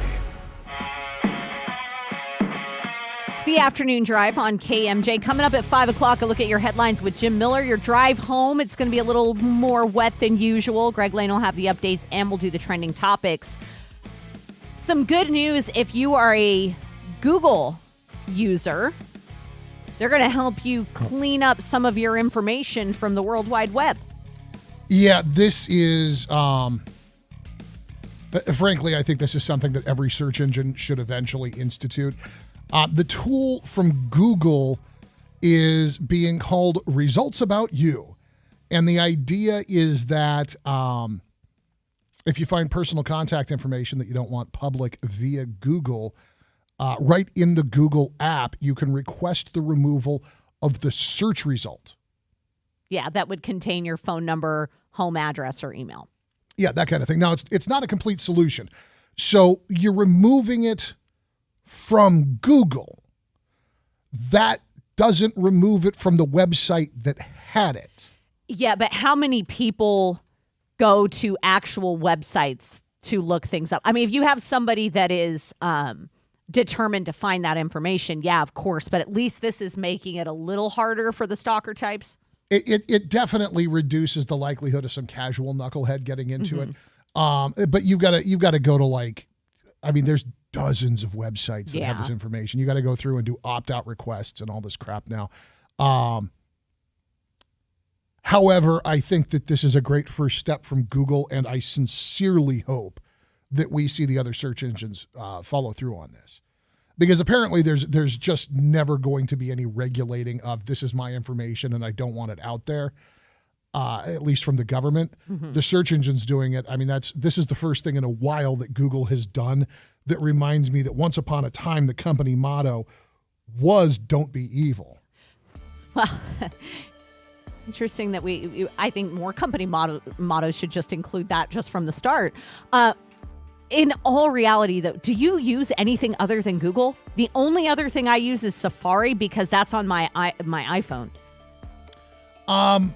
Not often. Once in a while, I'll accidentally use Bing because it's still somehow the default on my work computer's browser. Yeah, or like Explorer or Edge. I don't even think that's Bing. Oh, okay. Yeah, that's why the results are so weird. It's an inferior search algorithm in every way. Try looking up hot dogs. Really? On no, Edge? For God's sake, don't. Oh, no. Yeah. I was going to. No, you're going to end up with a Dachshund in a bikini. Well, that's weird. I like it. It's not. But it's a regular bikini, so it doesn't cover all the nipples, and that's off-putting.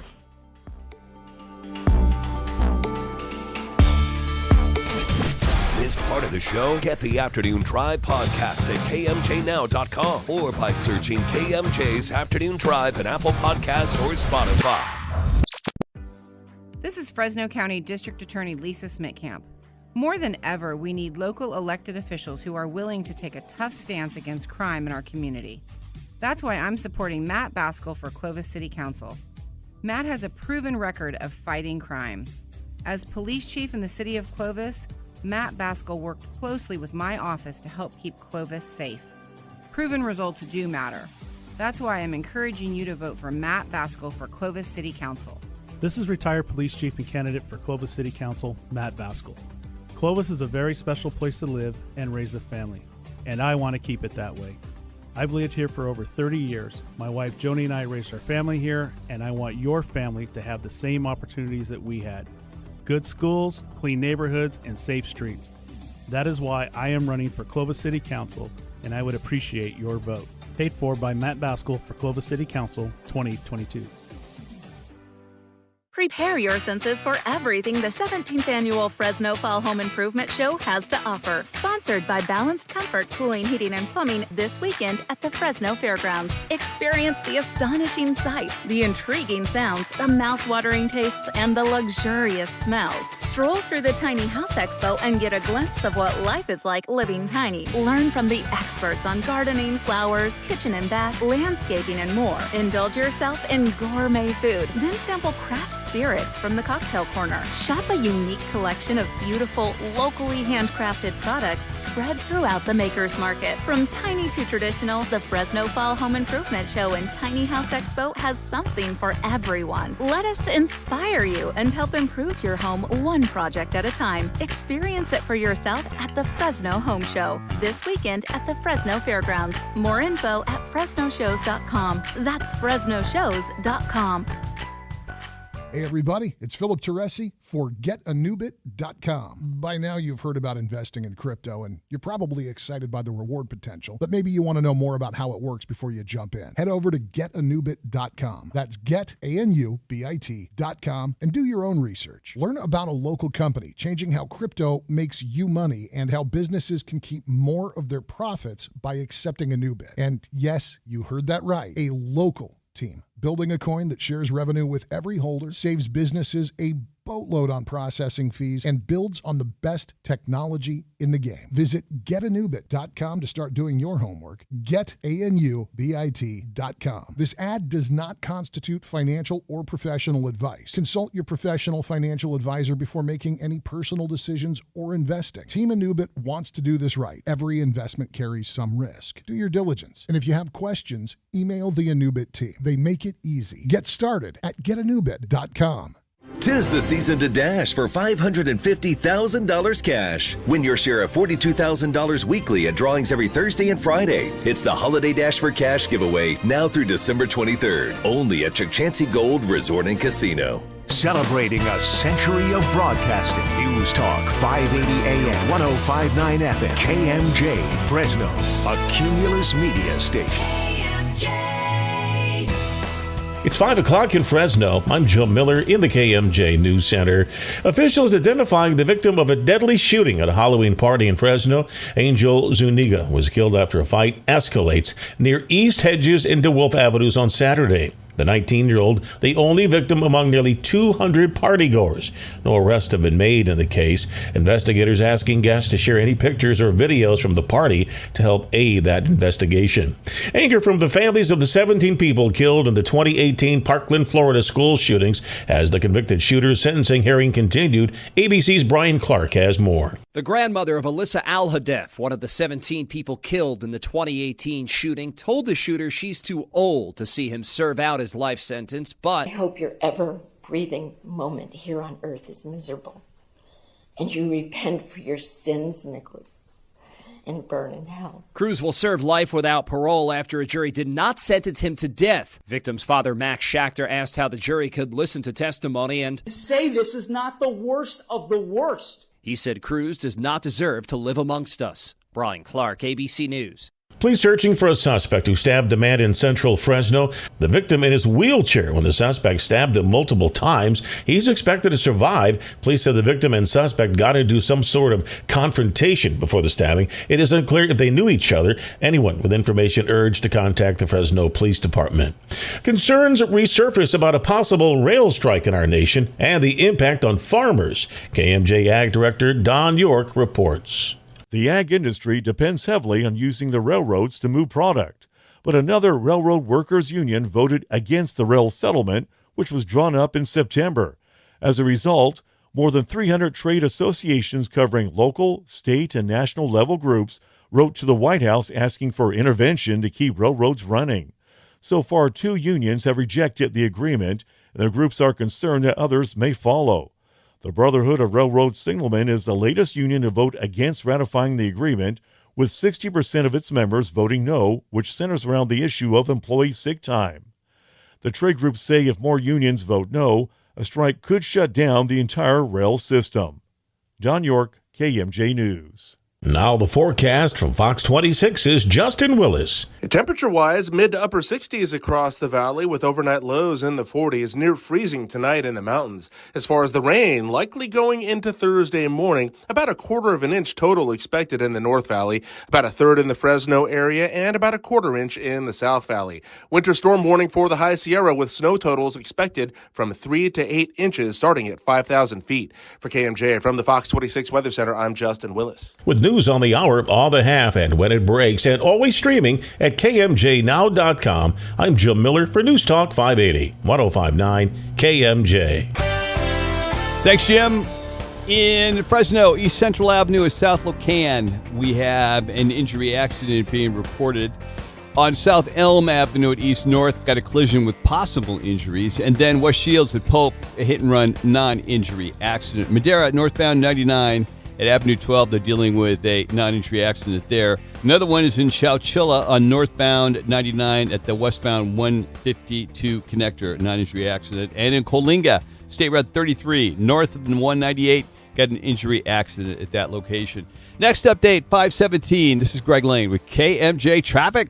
'Tis the season to dash for $550,000 cash. Win your share of $42,000 weekly at drawings every Thursday and Friday. It's the Holiday Dash for Cash giveaway now through December 23rd. Only at Chukchansi Gold Resort and Casino. Now, the Valley's Afternoon Drive. Philip Teresi and Skip Echeverria.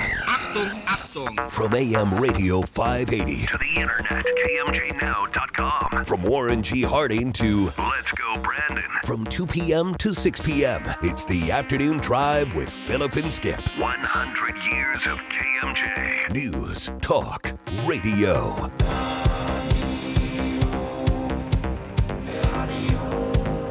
5:05 at News Talk 580, 105.9 KMJ. Good afternoon and welcome to hour number 4 of the Tuesday installment of your Afternoon Drive. The phone numbers here are 490-5858 and toll free 800-776-5858. Follow the show on Facebook, Twitter, and Instagram at Drive KMJ. Watch the show on Facebook Live, YouTube, or Twitch.tv, also at Drive KMJ. Joshua Weekly is standing by to screen your calls this afternoon as I join Skip Echeverria back in the KMJ studios with your trending topics at 5 o'clock. A 22-year-old was arrested after kidnapping the mother of his children from a home in Clovis. The couple was going through a breakup, and she was staying with family along with her 2 kids. He was arrested and charged with kidnapping, domestic violence, and false imprisonment. Voters are facing several sales tax measures on the November 8th midterm ballot, including Measure C for Fresno roads, Measure E for California State University Fresno, and Measure M for Veterans Services. The majority of the funding for yes on Measure C came from out of town. Measure C and M require a 2/3 supermajority to pass. E, a simple 50% plus 1. Face-offs in Arizona, Georgia, Nevada, Pennsylvania, and Wisconsin will determine the Senate majority. Families impacted by Parkland shooter Nicholas Cruz were able to make statements before sentencing today in Florida. Last month, a jury rejected prosecutors' appeals for the death penalty. Arriving at a verdict on life in prison, the jury's decision needed to be unanimous to sentence Cruz to death, and many of the victims' parents were outraged by this verdict. Rumors continue to circulate that Russian President Putin is severely ill, with some sources confirming that Putin has been diagnosed with early-stage Parkinson's and pancreatic cancer. The man accused of attacking Paul Pelosi, David DePape, was arraigned today in San Francisco. He's charged with attempted murder, assault with a deadly weapon, burglary, elder abuse, and threatening a public official. Police say he was politically motivated and wanted to murder Nancy Pelosi while likening himself to the founding fathers during an interview with law enforcement. Google has released a new tool called Results About You that makes it easy to request the removal of search results that contain your phone number, home address, or email. It's your trending topics at 5 o'clock for those stories and a lot more. Get the podcast with Stitcher, Spotify, Apple Podcasts, or Amazon Music. Anywhere you like to listen, you can just search for KMJ's Afternoon Drive or go to KMJnow.com. When you click on the podcast tab, not only will you get our stuff, but you'll find content from the entire KMJ lineup. 5:08 now on your Afternoon Drive. Again, Skip Echeverria is over there. I'm Philip Teresi. Glad to have you along for the ride this afternoon. And I love a good, salty Bill McEwen headline. He is normally, in my opinion, pretty even-keeled. Bill McEwen, if you recall, was with the Fresno Bee for many, many moons. Now the news director over at GV Wire. And when McEwen decides that he's going to drop one, he's going to drop a good one. And today, Bill McEwen publishes the story. Case with two of Fresno's dumbest criminals concludes with a 5-year prison sentence. We take you back to a couple of years ago when a plan to traffic drugs was discussed openly over a Fresno County jail telephone.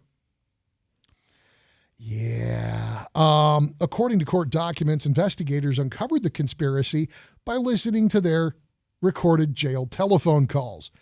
Mario, who was in jail on some unrelated offense or possibly related, was advising his brother on how to store and deal his stash of fentanyl pills and was referring customers to him.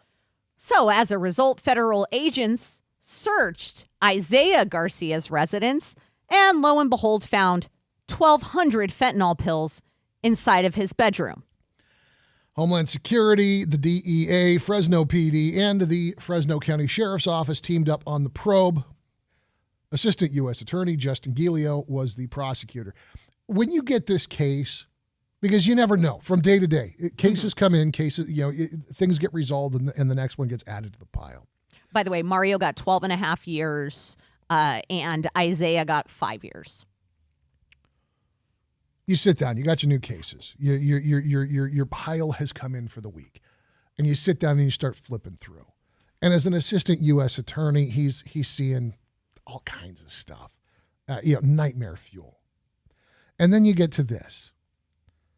Do you call your superior officer and ask them if this is a joke? Guys, I'm trying to be cool. I know I stop pulling my leg. I know I'm one of the younger guys out here, but they weren't really talking about dealing dope on a phone line that tells you when you pick it up at either end that you're being recorded. No, he really did. Okay, what kind of scotch do you want, boss? Okay, so I don't know that it is the U.S. attorney or assistant U.S. attorney that had the worst job in this case. I think it was the person that was stuck defending the brothers. Because at this point, you should know, the telephone messages, you don't get to say they were illegally tapping or none of that. Yeah, it got him dead to rights. I guess the only thing, rather than being just stupid, is maybe they think that there's so many hours that no one's listening. They're wrong. Rightfully so, unfortunately. So many, many, many, many years ago, I got into a little bit of trouble out partying with friends. Got to take a ride downtown with some very professional, very polite officers of the law. Got booked. Got put into holding. And my buddy, who was supposed to have been my designated driver, because we were out for my birthday. Oh no! He had disappeared into the night with the ladies that he had wanted to pursue, which was why I had driven him from one establishment to another, and ultimately ended in a conversation with law enforcement. And I called him, and he picked up the phone on the first ring. He said, "Are you okay?" I said, "I'm fine. I'm being released on my own recognizance, which means that I don't have to post bail, which means that you need to drive down here to get me right now, or I'm going to kill you." And then I hung up the phone. And you said that. And then I immediately picked up the phone and I dialed him again, and he did a good thing and he answered the phone right away. And I said, "You know that I'm just upset, and I don't really mean I'm going to kill you. I'm just very unhappy." Okay, so you clarified. And he goes, yeah, I know. I said, "I know, but I wanted to make sure that the people listening to our phone calls know that too." "Oh, yeah, no, he's not really going to do it, guys. We're fine. I'm coming to get him." Click. Got it. Yeah. And in that case, but so that could be something where like, I'm gonna kill you, or I'm gonna beat you up or whatever. Okay, fine. It's a whole nother story to be like, okay, so here's my fentanyl pills, and here's how you sell them, and I'm kind of out of the office right now, so I'm gonna need you to cover me for the referrals. Get my phone. Everybody who's in need will be calling. What a moron. All right. Winning Powerball tickets sold in Visalia. Not the big winner, but not bad. $790,000 and change. Yeah, I mean, you can buy some cool things down there in Visalia for that much. A little more house than you could in the Fresno area. So 2 people matched the 5 numbers on the Powerball. One was in L.A., the second was in Visalia. And, of course, the next drawing for Powerball is tomorrow, and the grand prize is now $1.2 billion. Okay. So I'm gonna ask you this question every time we come across a lottery ticket. Do you want to waste your win on $790,000? I wouldn't be mad at it. It's not enough for me to retire, but it puts me like way closer. Mm-hmm.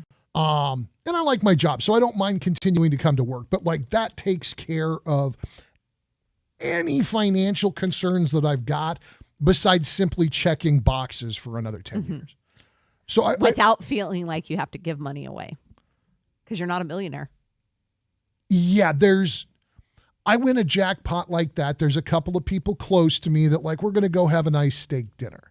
I'm going to take Mrs. Teresi. We'll go have a vacation together. But yeah, that's not enough for me to just go completely wacko and do a bunch of crazy stuff. For you, you get the 790. Are you mad that you didn't get the billion? So I would definitely, this would be the hard part because they matched everything but the power or whatever, what is it called? The Powerball number. Yeah. So you're building up each time. And then you're like right there and it's just like, it's good, but it's not so good. It's like a 4-star out of 5. I mean, you got to decide at that point that you are not going to think about how close you were to $1 billion. It really does have to be a choice. And there was actually studies on this where I think, if I remember correctly, it has to do with like choosing happiness, right? Like people, it was like artwork. Okay, you get to pick a piece of art.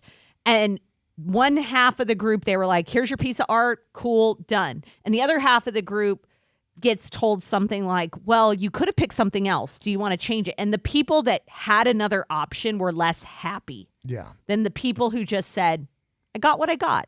Yeah, I don't want $1 billion. That becomes a burden. I have to completely change my life. I have to completely change my family's life. Now, it's not going to be a bad life. With that much money, I don't have any normal problems anymore.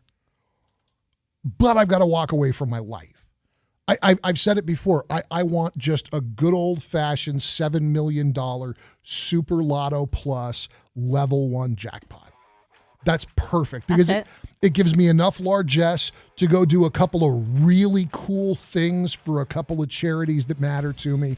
It gives me the ability to be totally funded and done and not have to worry about money and to take care of my family in a way that's impactful for generations. But it doesn't put a target on my back the way winning $1 billion will. I'm not going to be mad at $1 million. $1 million or $1 billion? $1 million. I mean, look, I'll deal with $1 billion too, if I have to. To twist your arm. It's the afternoon drive at News Talk 580, 105.9 KMJ. I'm Philip. That's Skip. Thanks for hanging out.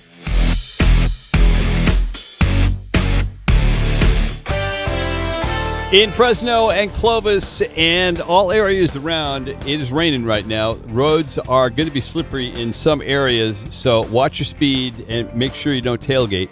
In Madera, northbound 99 at Avenue 12, non-injury accident there.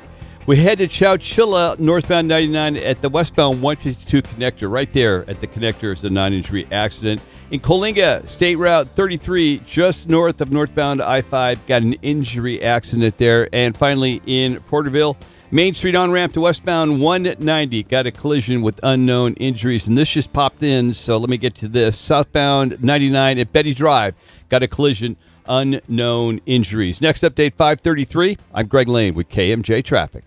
Hi, folks. Roger Evans here with a few thoughts about Jack Hanna. More than our spokesman, Jack was a Christian. Enthusiastic, kind, quick to help or advise, and he filled a void when we lost Dale. When he said he was riding for the Evans brand, he meant it. So we will strive to honor his legacy and keep running Evans Feed the same way that made Jack proud to represent us. Big boots to fill.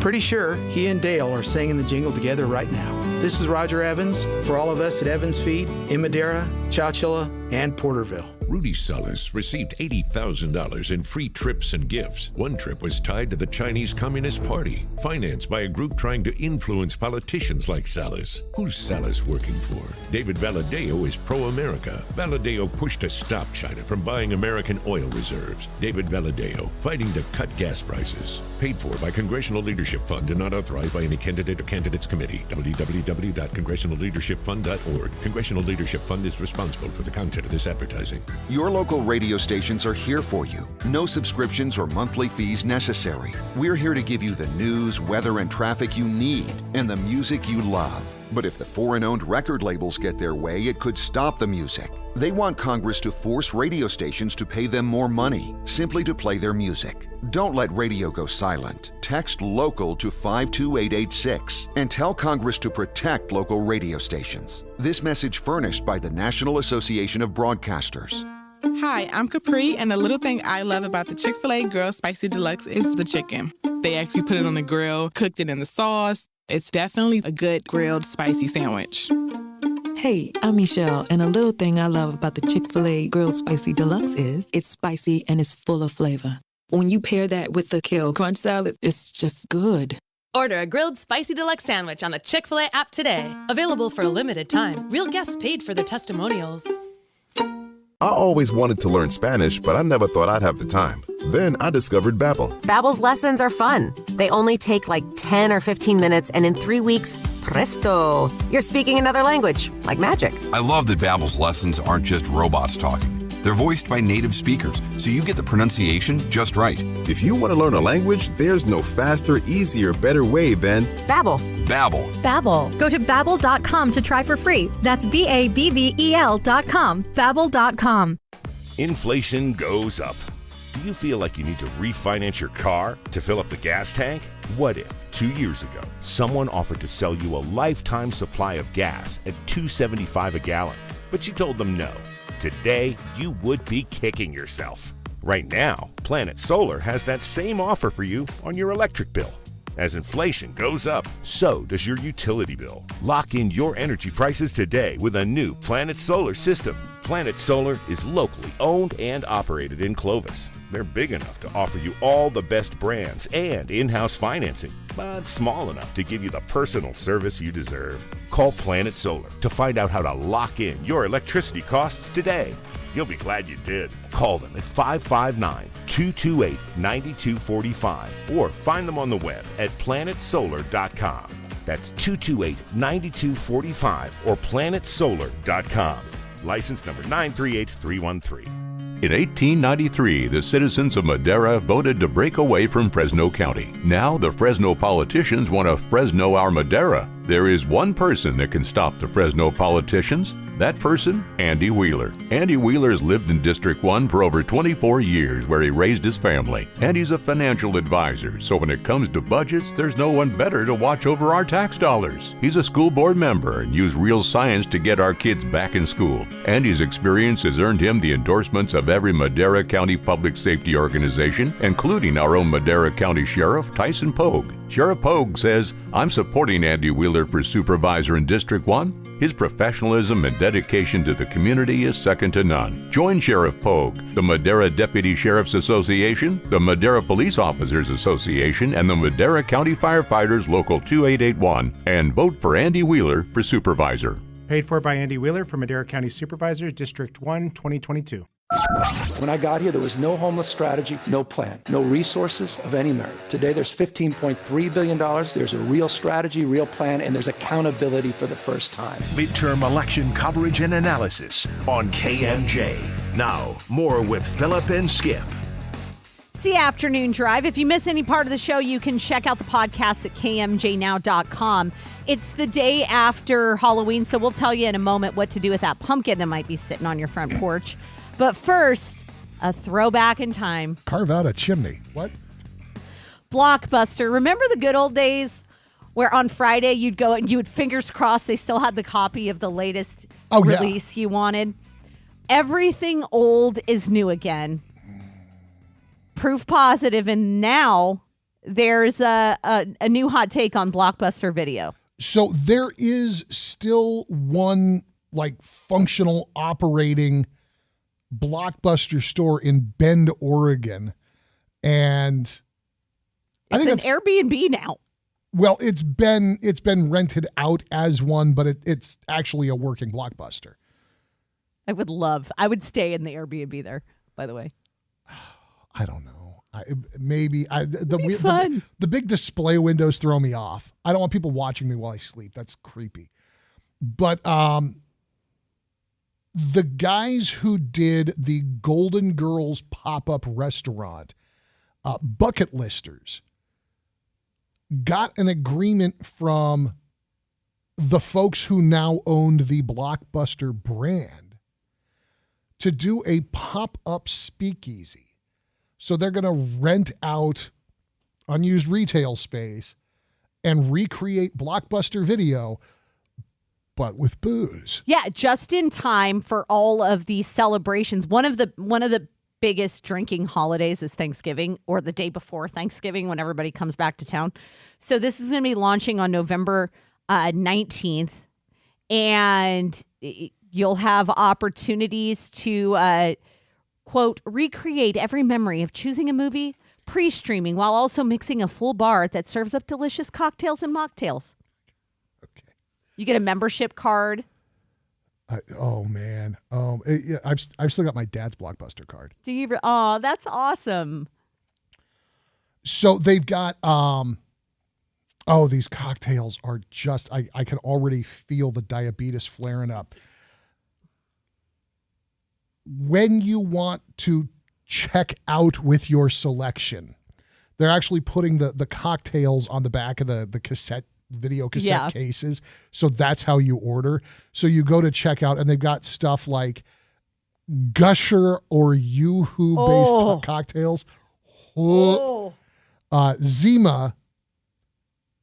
Do you remember Zima? Like they had, what was that, 3 years ago? They tried to bring it back. I just remember it because all of the commercials when I was a kid and it being a cool bottle, but no one I know drank it.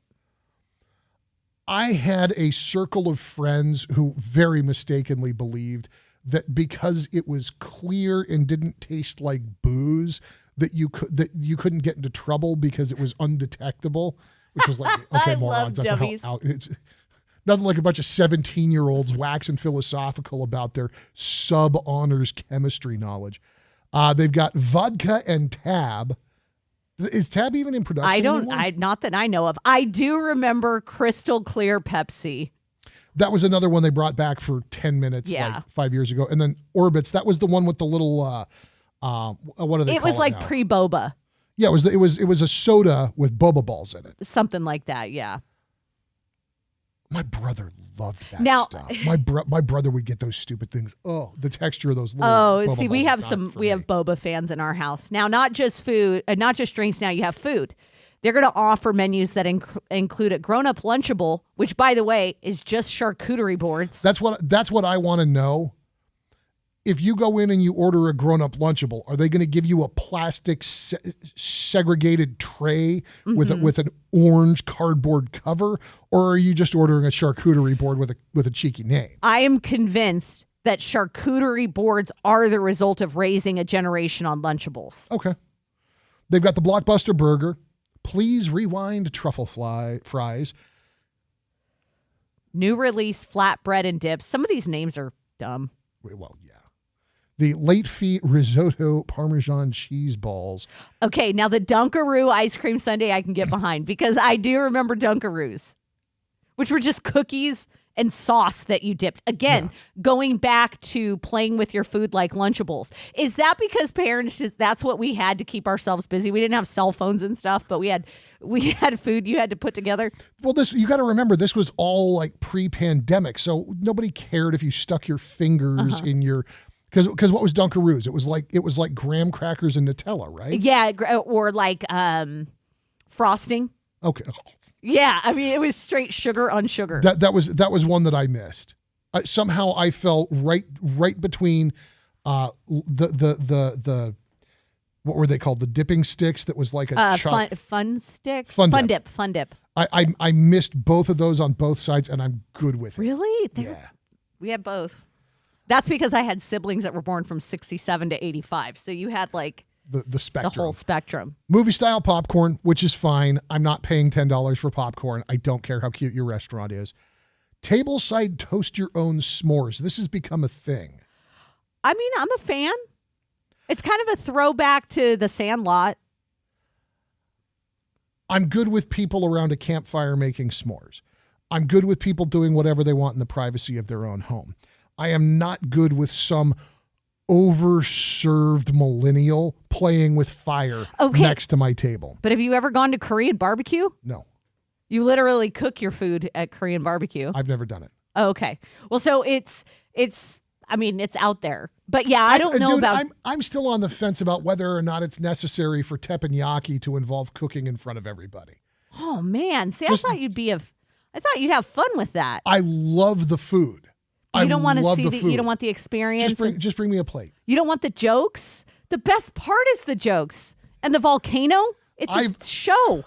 Okay, first of all, I love the volcano because it's the hackiest thing that these guys do, because literally that's the first thing they teach you. Before they teach you how to clean the deck, sharpen a knife, or tell the difference between steak, shrimp, and chicken. The first thing they do is show you how to make the blessed volcano, which is fine.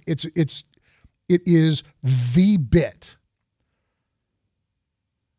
I've been working in radio since I was 17 years old. I have been wearing overloud headphones for 25 years. I don't know what the guy standing over the noisy grill with the blowing fan in the room full of talking people is saying.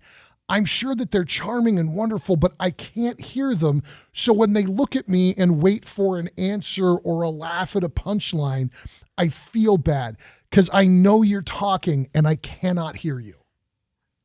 Oh, see, I love listening to them. I don't have the best hearing, but I cannot. You just can't pick it up over that sound of the knives on the. It's the cooking noises. It's the fan noises. It's the other people in the room. I've said this before. I am the world's worst companion to go out to eat with, because even in a normal restaurant I can't hear you, but you add in all the other stuff, forget it. One of my single most horrifying moments is when a teppanyaki chef threw a shrimp at me and I have no depth perception and I was surrounded by peers. Like, I could go without that forever. Like, because they throw it to have you catch it, right, in your mouth. Oh. Yeah, and boom, right in the eye. Like, I was like, no, don't do it. He did it anyways. And hit you in the eye. Yeah. Did you still tip him? I was like 15. It was in Kansas City. I don't remember. I assume, but I was terrified. KMJ News now. It's 5:30 in Fresno. I'm Jim Miller in the KMJ News Center. There's concerns about the country's diesel supply short on the eastern seaboard, but out west, agriculture and trucking have dodged a bullet. Scott Kane's president of West Hills Oil, a petroleum distribution company in San Joaquin. He says the country's diesel inventory is low when it comes to the national average. As of mid-October, the Energy Information Administration says the U.S. had 25 days of reserve diesel supply. That's a low not seen since 2008. The U.S. diesel supply dipped after Russia invaded Ukraine in late February of this year. The European Union stopped buying Russian diesel, so it needed a producer to fill the void. Kane says the biggest drain on diesel in the valley is during the summer months. With just a week to go until the midterm elections and more than half of American voters considering the economy and rising gas prices when they cast their ballots, the president going on the offensive. ABC's chief White House correspondent Cecilia Vega has more. Giant oil companies like Exxon, Chevron, and Shell, they reported quarterly profits last week totaling more than $40 billion. This at a time when we were seeing these record gas prices in so much of the country. So now the president is using his strongest words yet. He is accusing these oil companies of, quote, war profiteering. He's threatening to go after what he calls these outrageous profits if gas prices don't fall. And he says he's going to try to work with Congress to come up with legislative options. Now the forecast from Fox 26 is Justin Willis. Temperature-wise, mid to upper 60s across the valley with overnight lows in the 40s, near freezing tonight in the mountains. As far as the rain, likely going into Thursday morning, about 1/4 of an inch total expected in the North Valley, about 1/3 in the Fresno area, and about 1/4 inch in the South Valley. Winter storm warning for the High Sierra with snow totals expected from 3 to 8 inches starting at 5,000 feet. For KMJ from the Fox 26 Weather Center, I'm Justin Willis. With news on the hour, all the half, and when it breaks, and always streaming at KMJNow.com, I'm Jim Miller for News Talk 580, 105.9 KMJ. Thanks, Jim. In Fresno on West Shaw at Rolinda, got a non-injury accident there. Also, rain is in our lives as you commute home. If you're on the roadway and the roads are slippery, please slow down. Auberry, Toll House Road at Burro Mountain Road, got a collision. Collision is causing a hazard. Goshen on southbound 99 at Betty got a big rig versus the center divide. And finally, in Porterville, Main Street on-ramp to westbound 190, a collision with possible injuries being reported. Next update happens at 5:47. I'm Greg Lane with KMJ Traffic. 'Tis the season to dash for $550,000 cash. Win your share of $42,000 weekly at drawings every Thursday and Friday. It's the Holiday Dash for Cash giveaway now through December 23rd. Only at Chukchansi Gold Resort and Casino.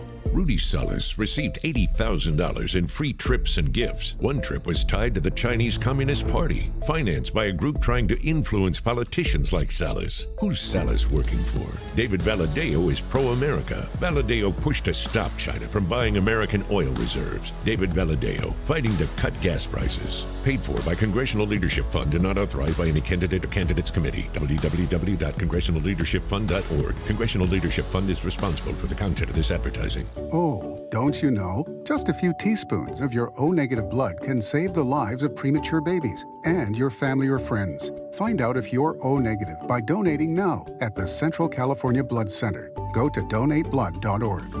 So you tested positive for COVID. What's next? Treat yourself. COVID treatments like Paxlovid are free. Taken by pill, these medications can stop the illness from getting serious. So treat yourself. Call a healthcare provider or the statewide COVID hotline at 833-422-4255 to find free treatment today. Again, that's 833-422-4255. Brought to you by the California Department of Public Health. What's the best product I bought this year? Oh, that's easy. Salonpas pain relieving patches. The proven medicines in Salonpas patches reduce my pain and let me do the things I need to do every day. In a recent clinical study, patients using Salonpas reported improved sleep, mood, and the ability to work. They had less pain and were able to reduce their use of oral pain medications. For pain, I use Salonpas. It's good medicine. My heart was racing just making spaghetti. I could have waited to tell my doctor, but I didn't wait. I was short of breath just reading a book. I could have delayed telling my doctor, but I didn't wait. They told their doctors and found out they have atrial fibrillation, a condition which makes it about 5 times more likely to have a stroke. If you have one or more of these symptoms, irregular heartbeat, heart racing, chest pain, shortness of breath, fatigue, or lightheadedness, this is no time to wait. Contact your doctor. Brought to you by Bristol-Myers Squibb and Pfizer. Madera County's mountain communities need principled and experienced leadership. That's why we need to elect Bobby McCauley as our Madera County Supervisor in District 5. Bobby is endorsed by Sheriff Tyson Pogue and District Attorney Sally Marino, and is a third-generation resident of our mountain communities. Bobby McCauley will prioritize public safety, forest management, our small businesses, and water for our farmers. Vote Bobby McCauley for Supervisor on November 8th.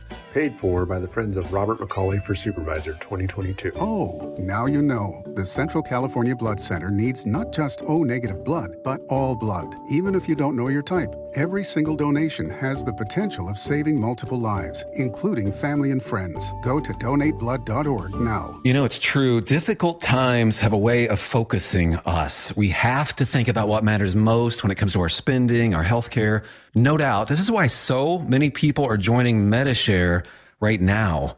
Medishare is a trusted way to save up to 50% on your monthly healthcare costs. More than 400,000 people have already made the switch.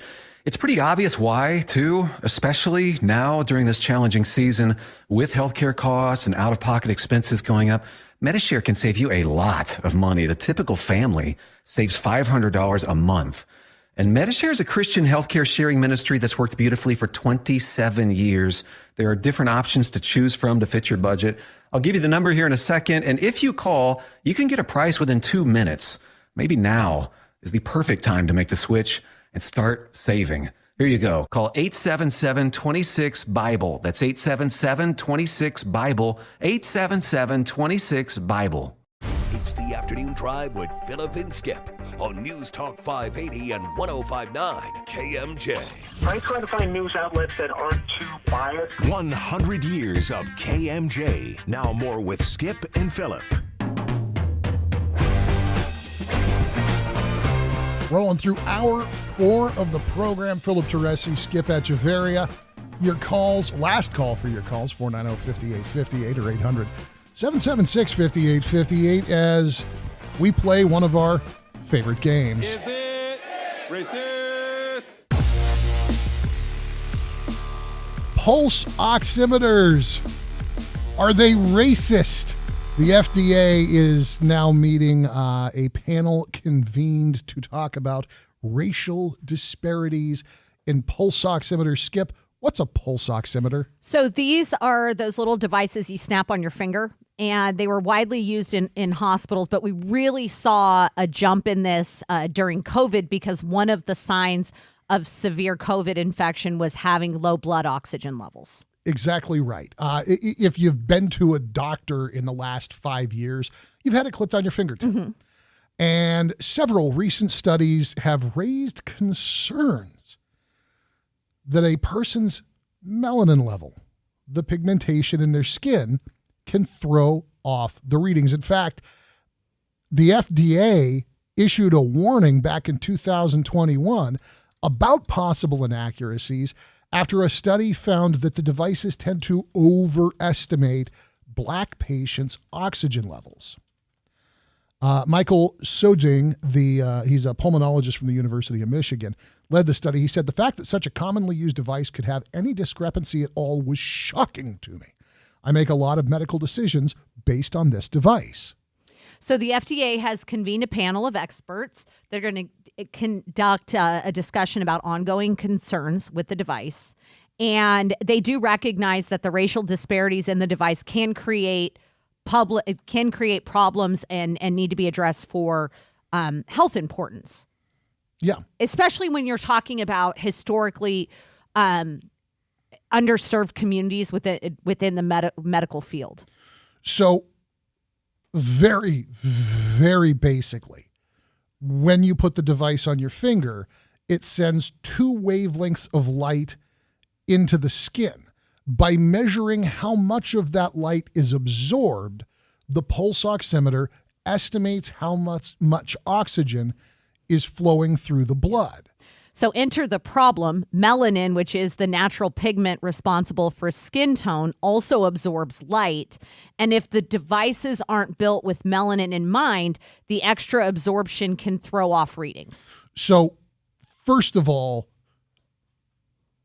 it absolutely bears acknowledging this is an important thing. This matters because this has become the standard for measuring blood oxygen. Mm-hmm. It is possible to do it through a simple blood draw, but how many times can you poke the back of a patient's hand to pull blood to measure blood oxygen before you can't poke the back of the hand anymore? Well, and it's just quick and easy, right? Like they put this on your finger while they're checking your pulse, Exactly. if we're talking about streamlining. Where this becomes a problem, and they saw this in the study, is that Black patients in the hospital were almost 3 times as likely to experience occult hypoxemia, meaning that their oxygen levels calculated from blood draws were dangerously low, but the device was reading it as normal. So again, this is important. This matters. Yes, very important. It's something that needs to be fixed. You asked the perfect question as we were getting ready to come into the break. You asked about facial recognition software. The problem, I am certain, will ultimately be determined to have the same root. It is not that device makers set out to create a problem for persons of color. It is that when you're engineering something, when you're inventing something, when you're in the lab and you're trying to make a thing work, what is the most accessible thing to test on? Yourself and the other people in the lab. Which are going to be disproportionately lighter pigmented. Especially in tech. When you talk about the facial recognition stuff, you want to know who is building and testing that stuff? Pasty white boys. Well, when you've got a complicated medical device like this, you've still got this dominant presence of pale faces in STEM fields where this kind of stuff gets built. Right, which is one of the issues that when people talk about systemic or institutional issues related to race, we can talk about that without the defensiveness all of a sudden, right? And I think that that's what we kind of struggle to do because it gets a little uncomfortable and then people are like, then it gets wild fast. Here's something related to the medical piece that I thought was really interesting. Only recently did medical diagrams start to include pictures of Black babies in utero. Well, that's interesting. Right, because the default is lighter pigmented babies in the utero diagrams and photos. And so I had gotten on, sometimes Twitter is awesome. I had gotten onto a thread of Black medical professionals that were really just touched that this was being displayed because it wasn't that people of color just started existing. It's that default got challenged. The same way Band-Aids. They didn't set out to be racist. No. But for a very long time, Band-Aids only made light shades. And it wasn't until recently. Well, and to be clear, Band-Aids light shades also don't look like white people's skin. Right. But the ability to pick something different. I mean, Women's Foundation, not until a few years ago, started to do this. So it's the default that's being challenged. So you've now got this awareness of this issue, and you've got some folks who are working on modifying the devices, changing the way that they work ever so slightly so that they are more effective for people with more pigment in their skin. Is it racist, or is it just the evolution of technology catching up with society? It's implicitly racist. Because the exclusion from the beginning, the not even thinking. And that's the problem with some of that. You're just not even thinking, oh, pigment may be an issue related to this because the default is light. Now,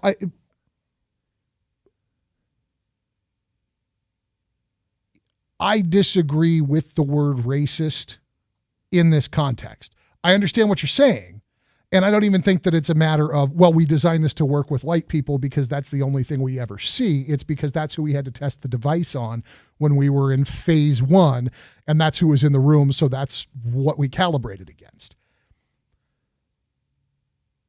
Everybody gets triggered when you say racist, right?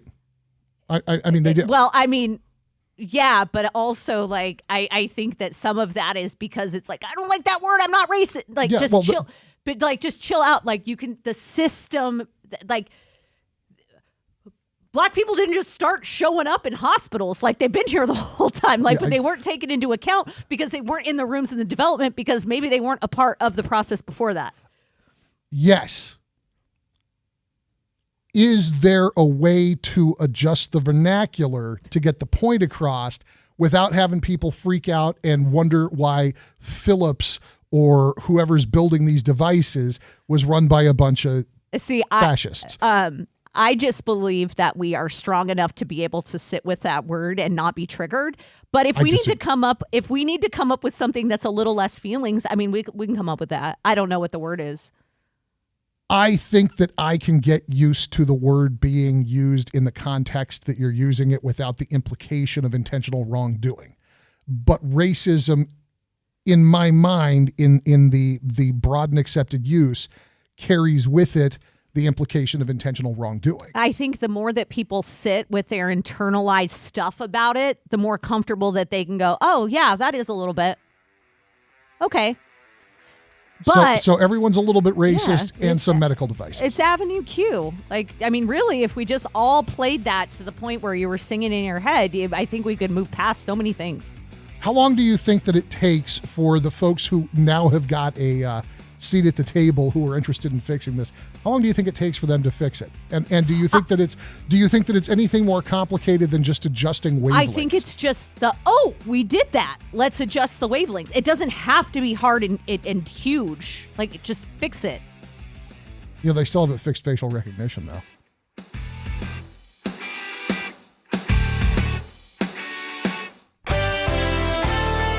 In Fresno right now, the intersections of Clinton and Valentine will be closed starting tomorrow morning, and that's going to be through Friday, November the 18th. They're doing traffic signal improvements.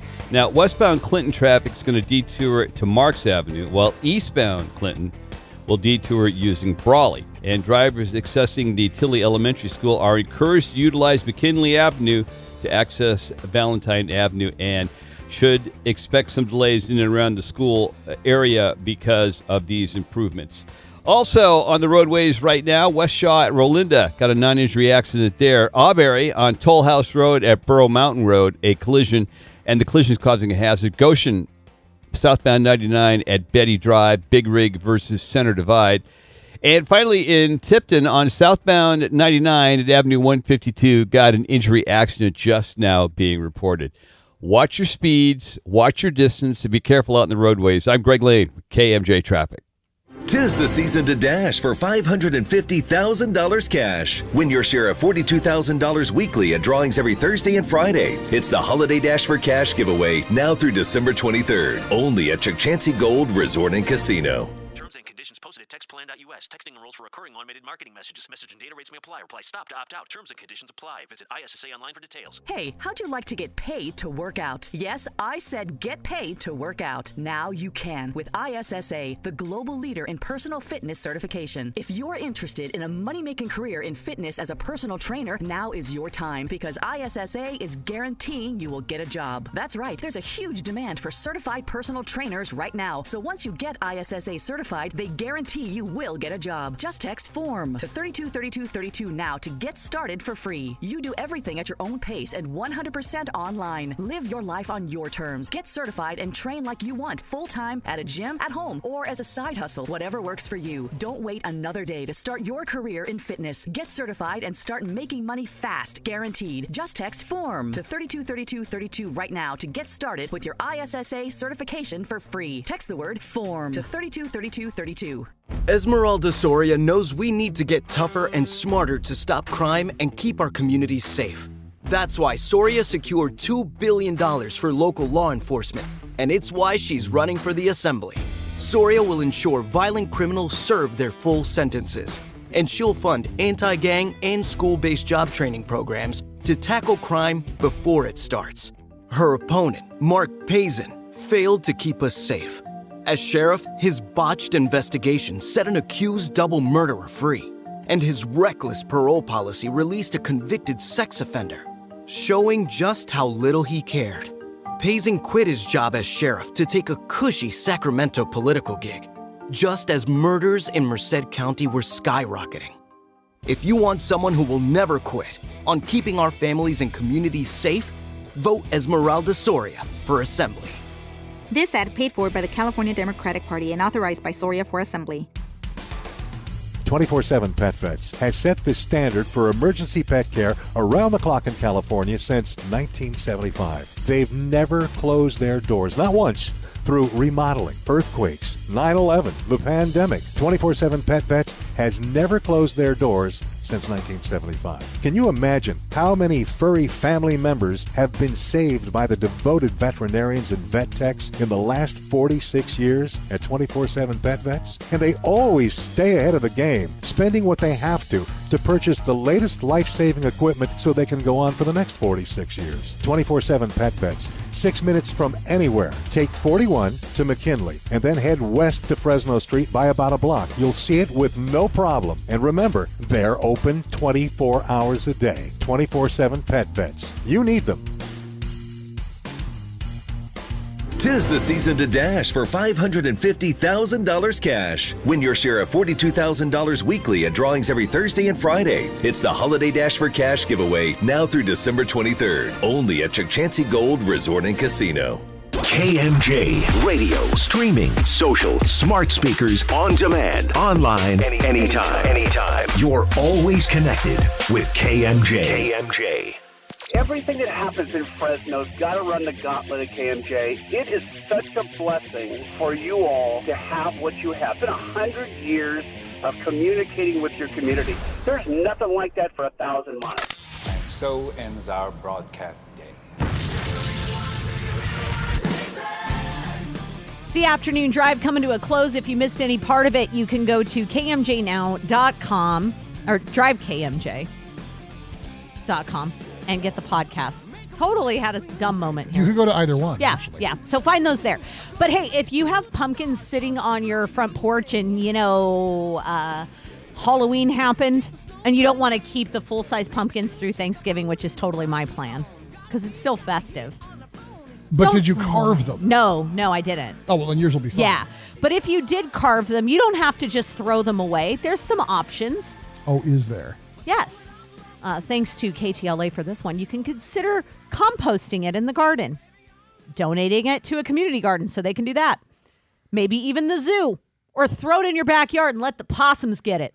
Boy, I'll tell you what, if you did not carve your pumpkin, in other words, if you still have a pumpkin full of seeds and you compost it, you are going to accidentally give yourself a pumpkin patch. Okay, I kind of like that idea, actually. I have a back area where it could work. No? Has that happened to you? I have accidentally started 2 pumpkin patches, and my opinion is that the only thing possibly more obnoxious than somebody planting kudzu vines is having pumpkins try to take over your entire backyard. Oh, because they don't stay contained. Persistent. Okay. Well, if you are going to try and compost it, the recommendation is do remove any remaining seeds, cut off any decorative materials such as glitter paint, stickers, and such, and then put it into smaller pieces, scatter or bury it. Don't worry if it's already moldy. I would be curious to know if the Chaffee Zoo is doing like a pumpkins for pigs thing. If you could drop it off for them to mix it into animal feed. Yeah. You know what I've always wanted to do is the pumpkin shoot thing. Have you ever seen that where you just go to the range and you shoot pumpkins? I have not seen that. I would not be totally against that. But why don't we build a big slingshot out here on the fire escape? I think we had talked about that once with Aubrey about what a trebuchet? What? Trebuchet, yeah. Yeah. Things that the pumpkin launcher, that would have been fun. Oh my God. Just throw it away. Just throw it in the green bin. Yeah, It's green fine. bin, or you can put it outside because it's a tasty treat for birds and your favorite neighborhood possum. We got to go. The great one, Mark Levin, rolls up after an update of headlines from the ABC Newsroom. Before that, we'll hear from our friends at the Valley's Legends and Legacies. Thank you guys for your calls, your time, and your attention. We'll be back tomorrow afternoon at 2 o'clock. Bye.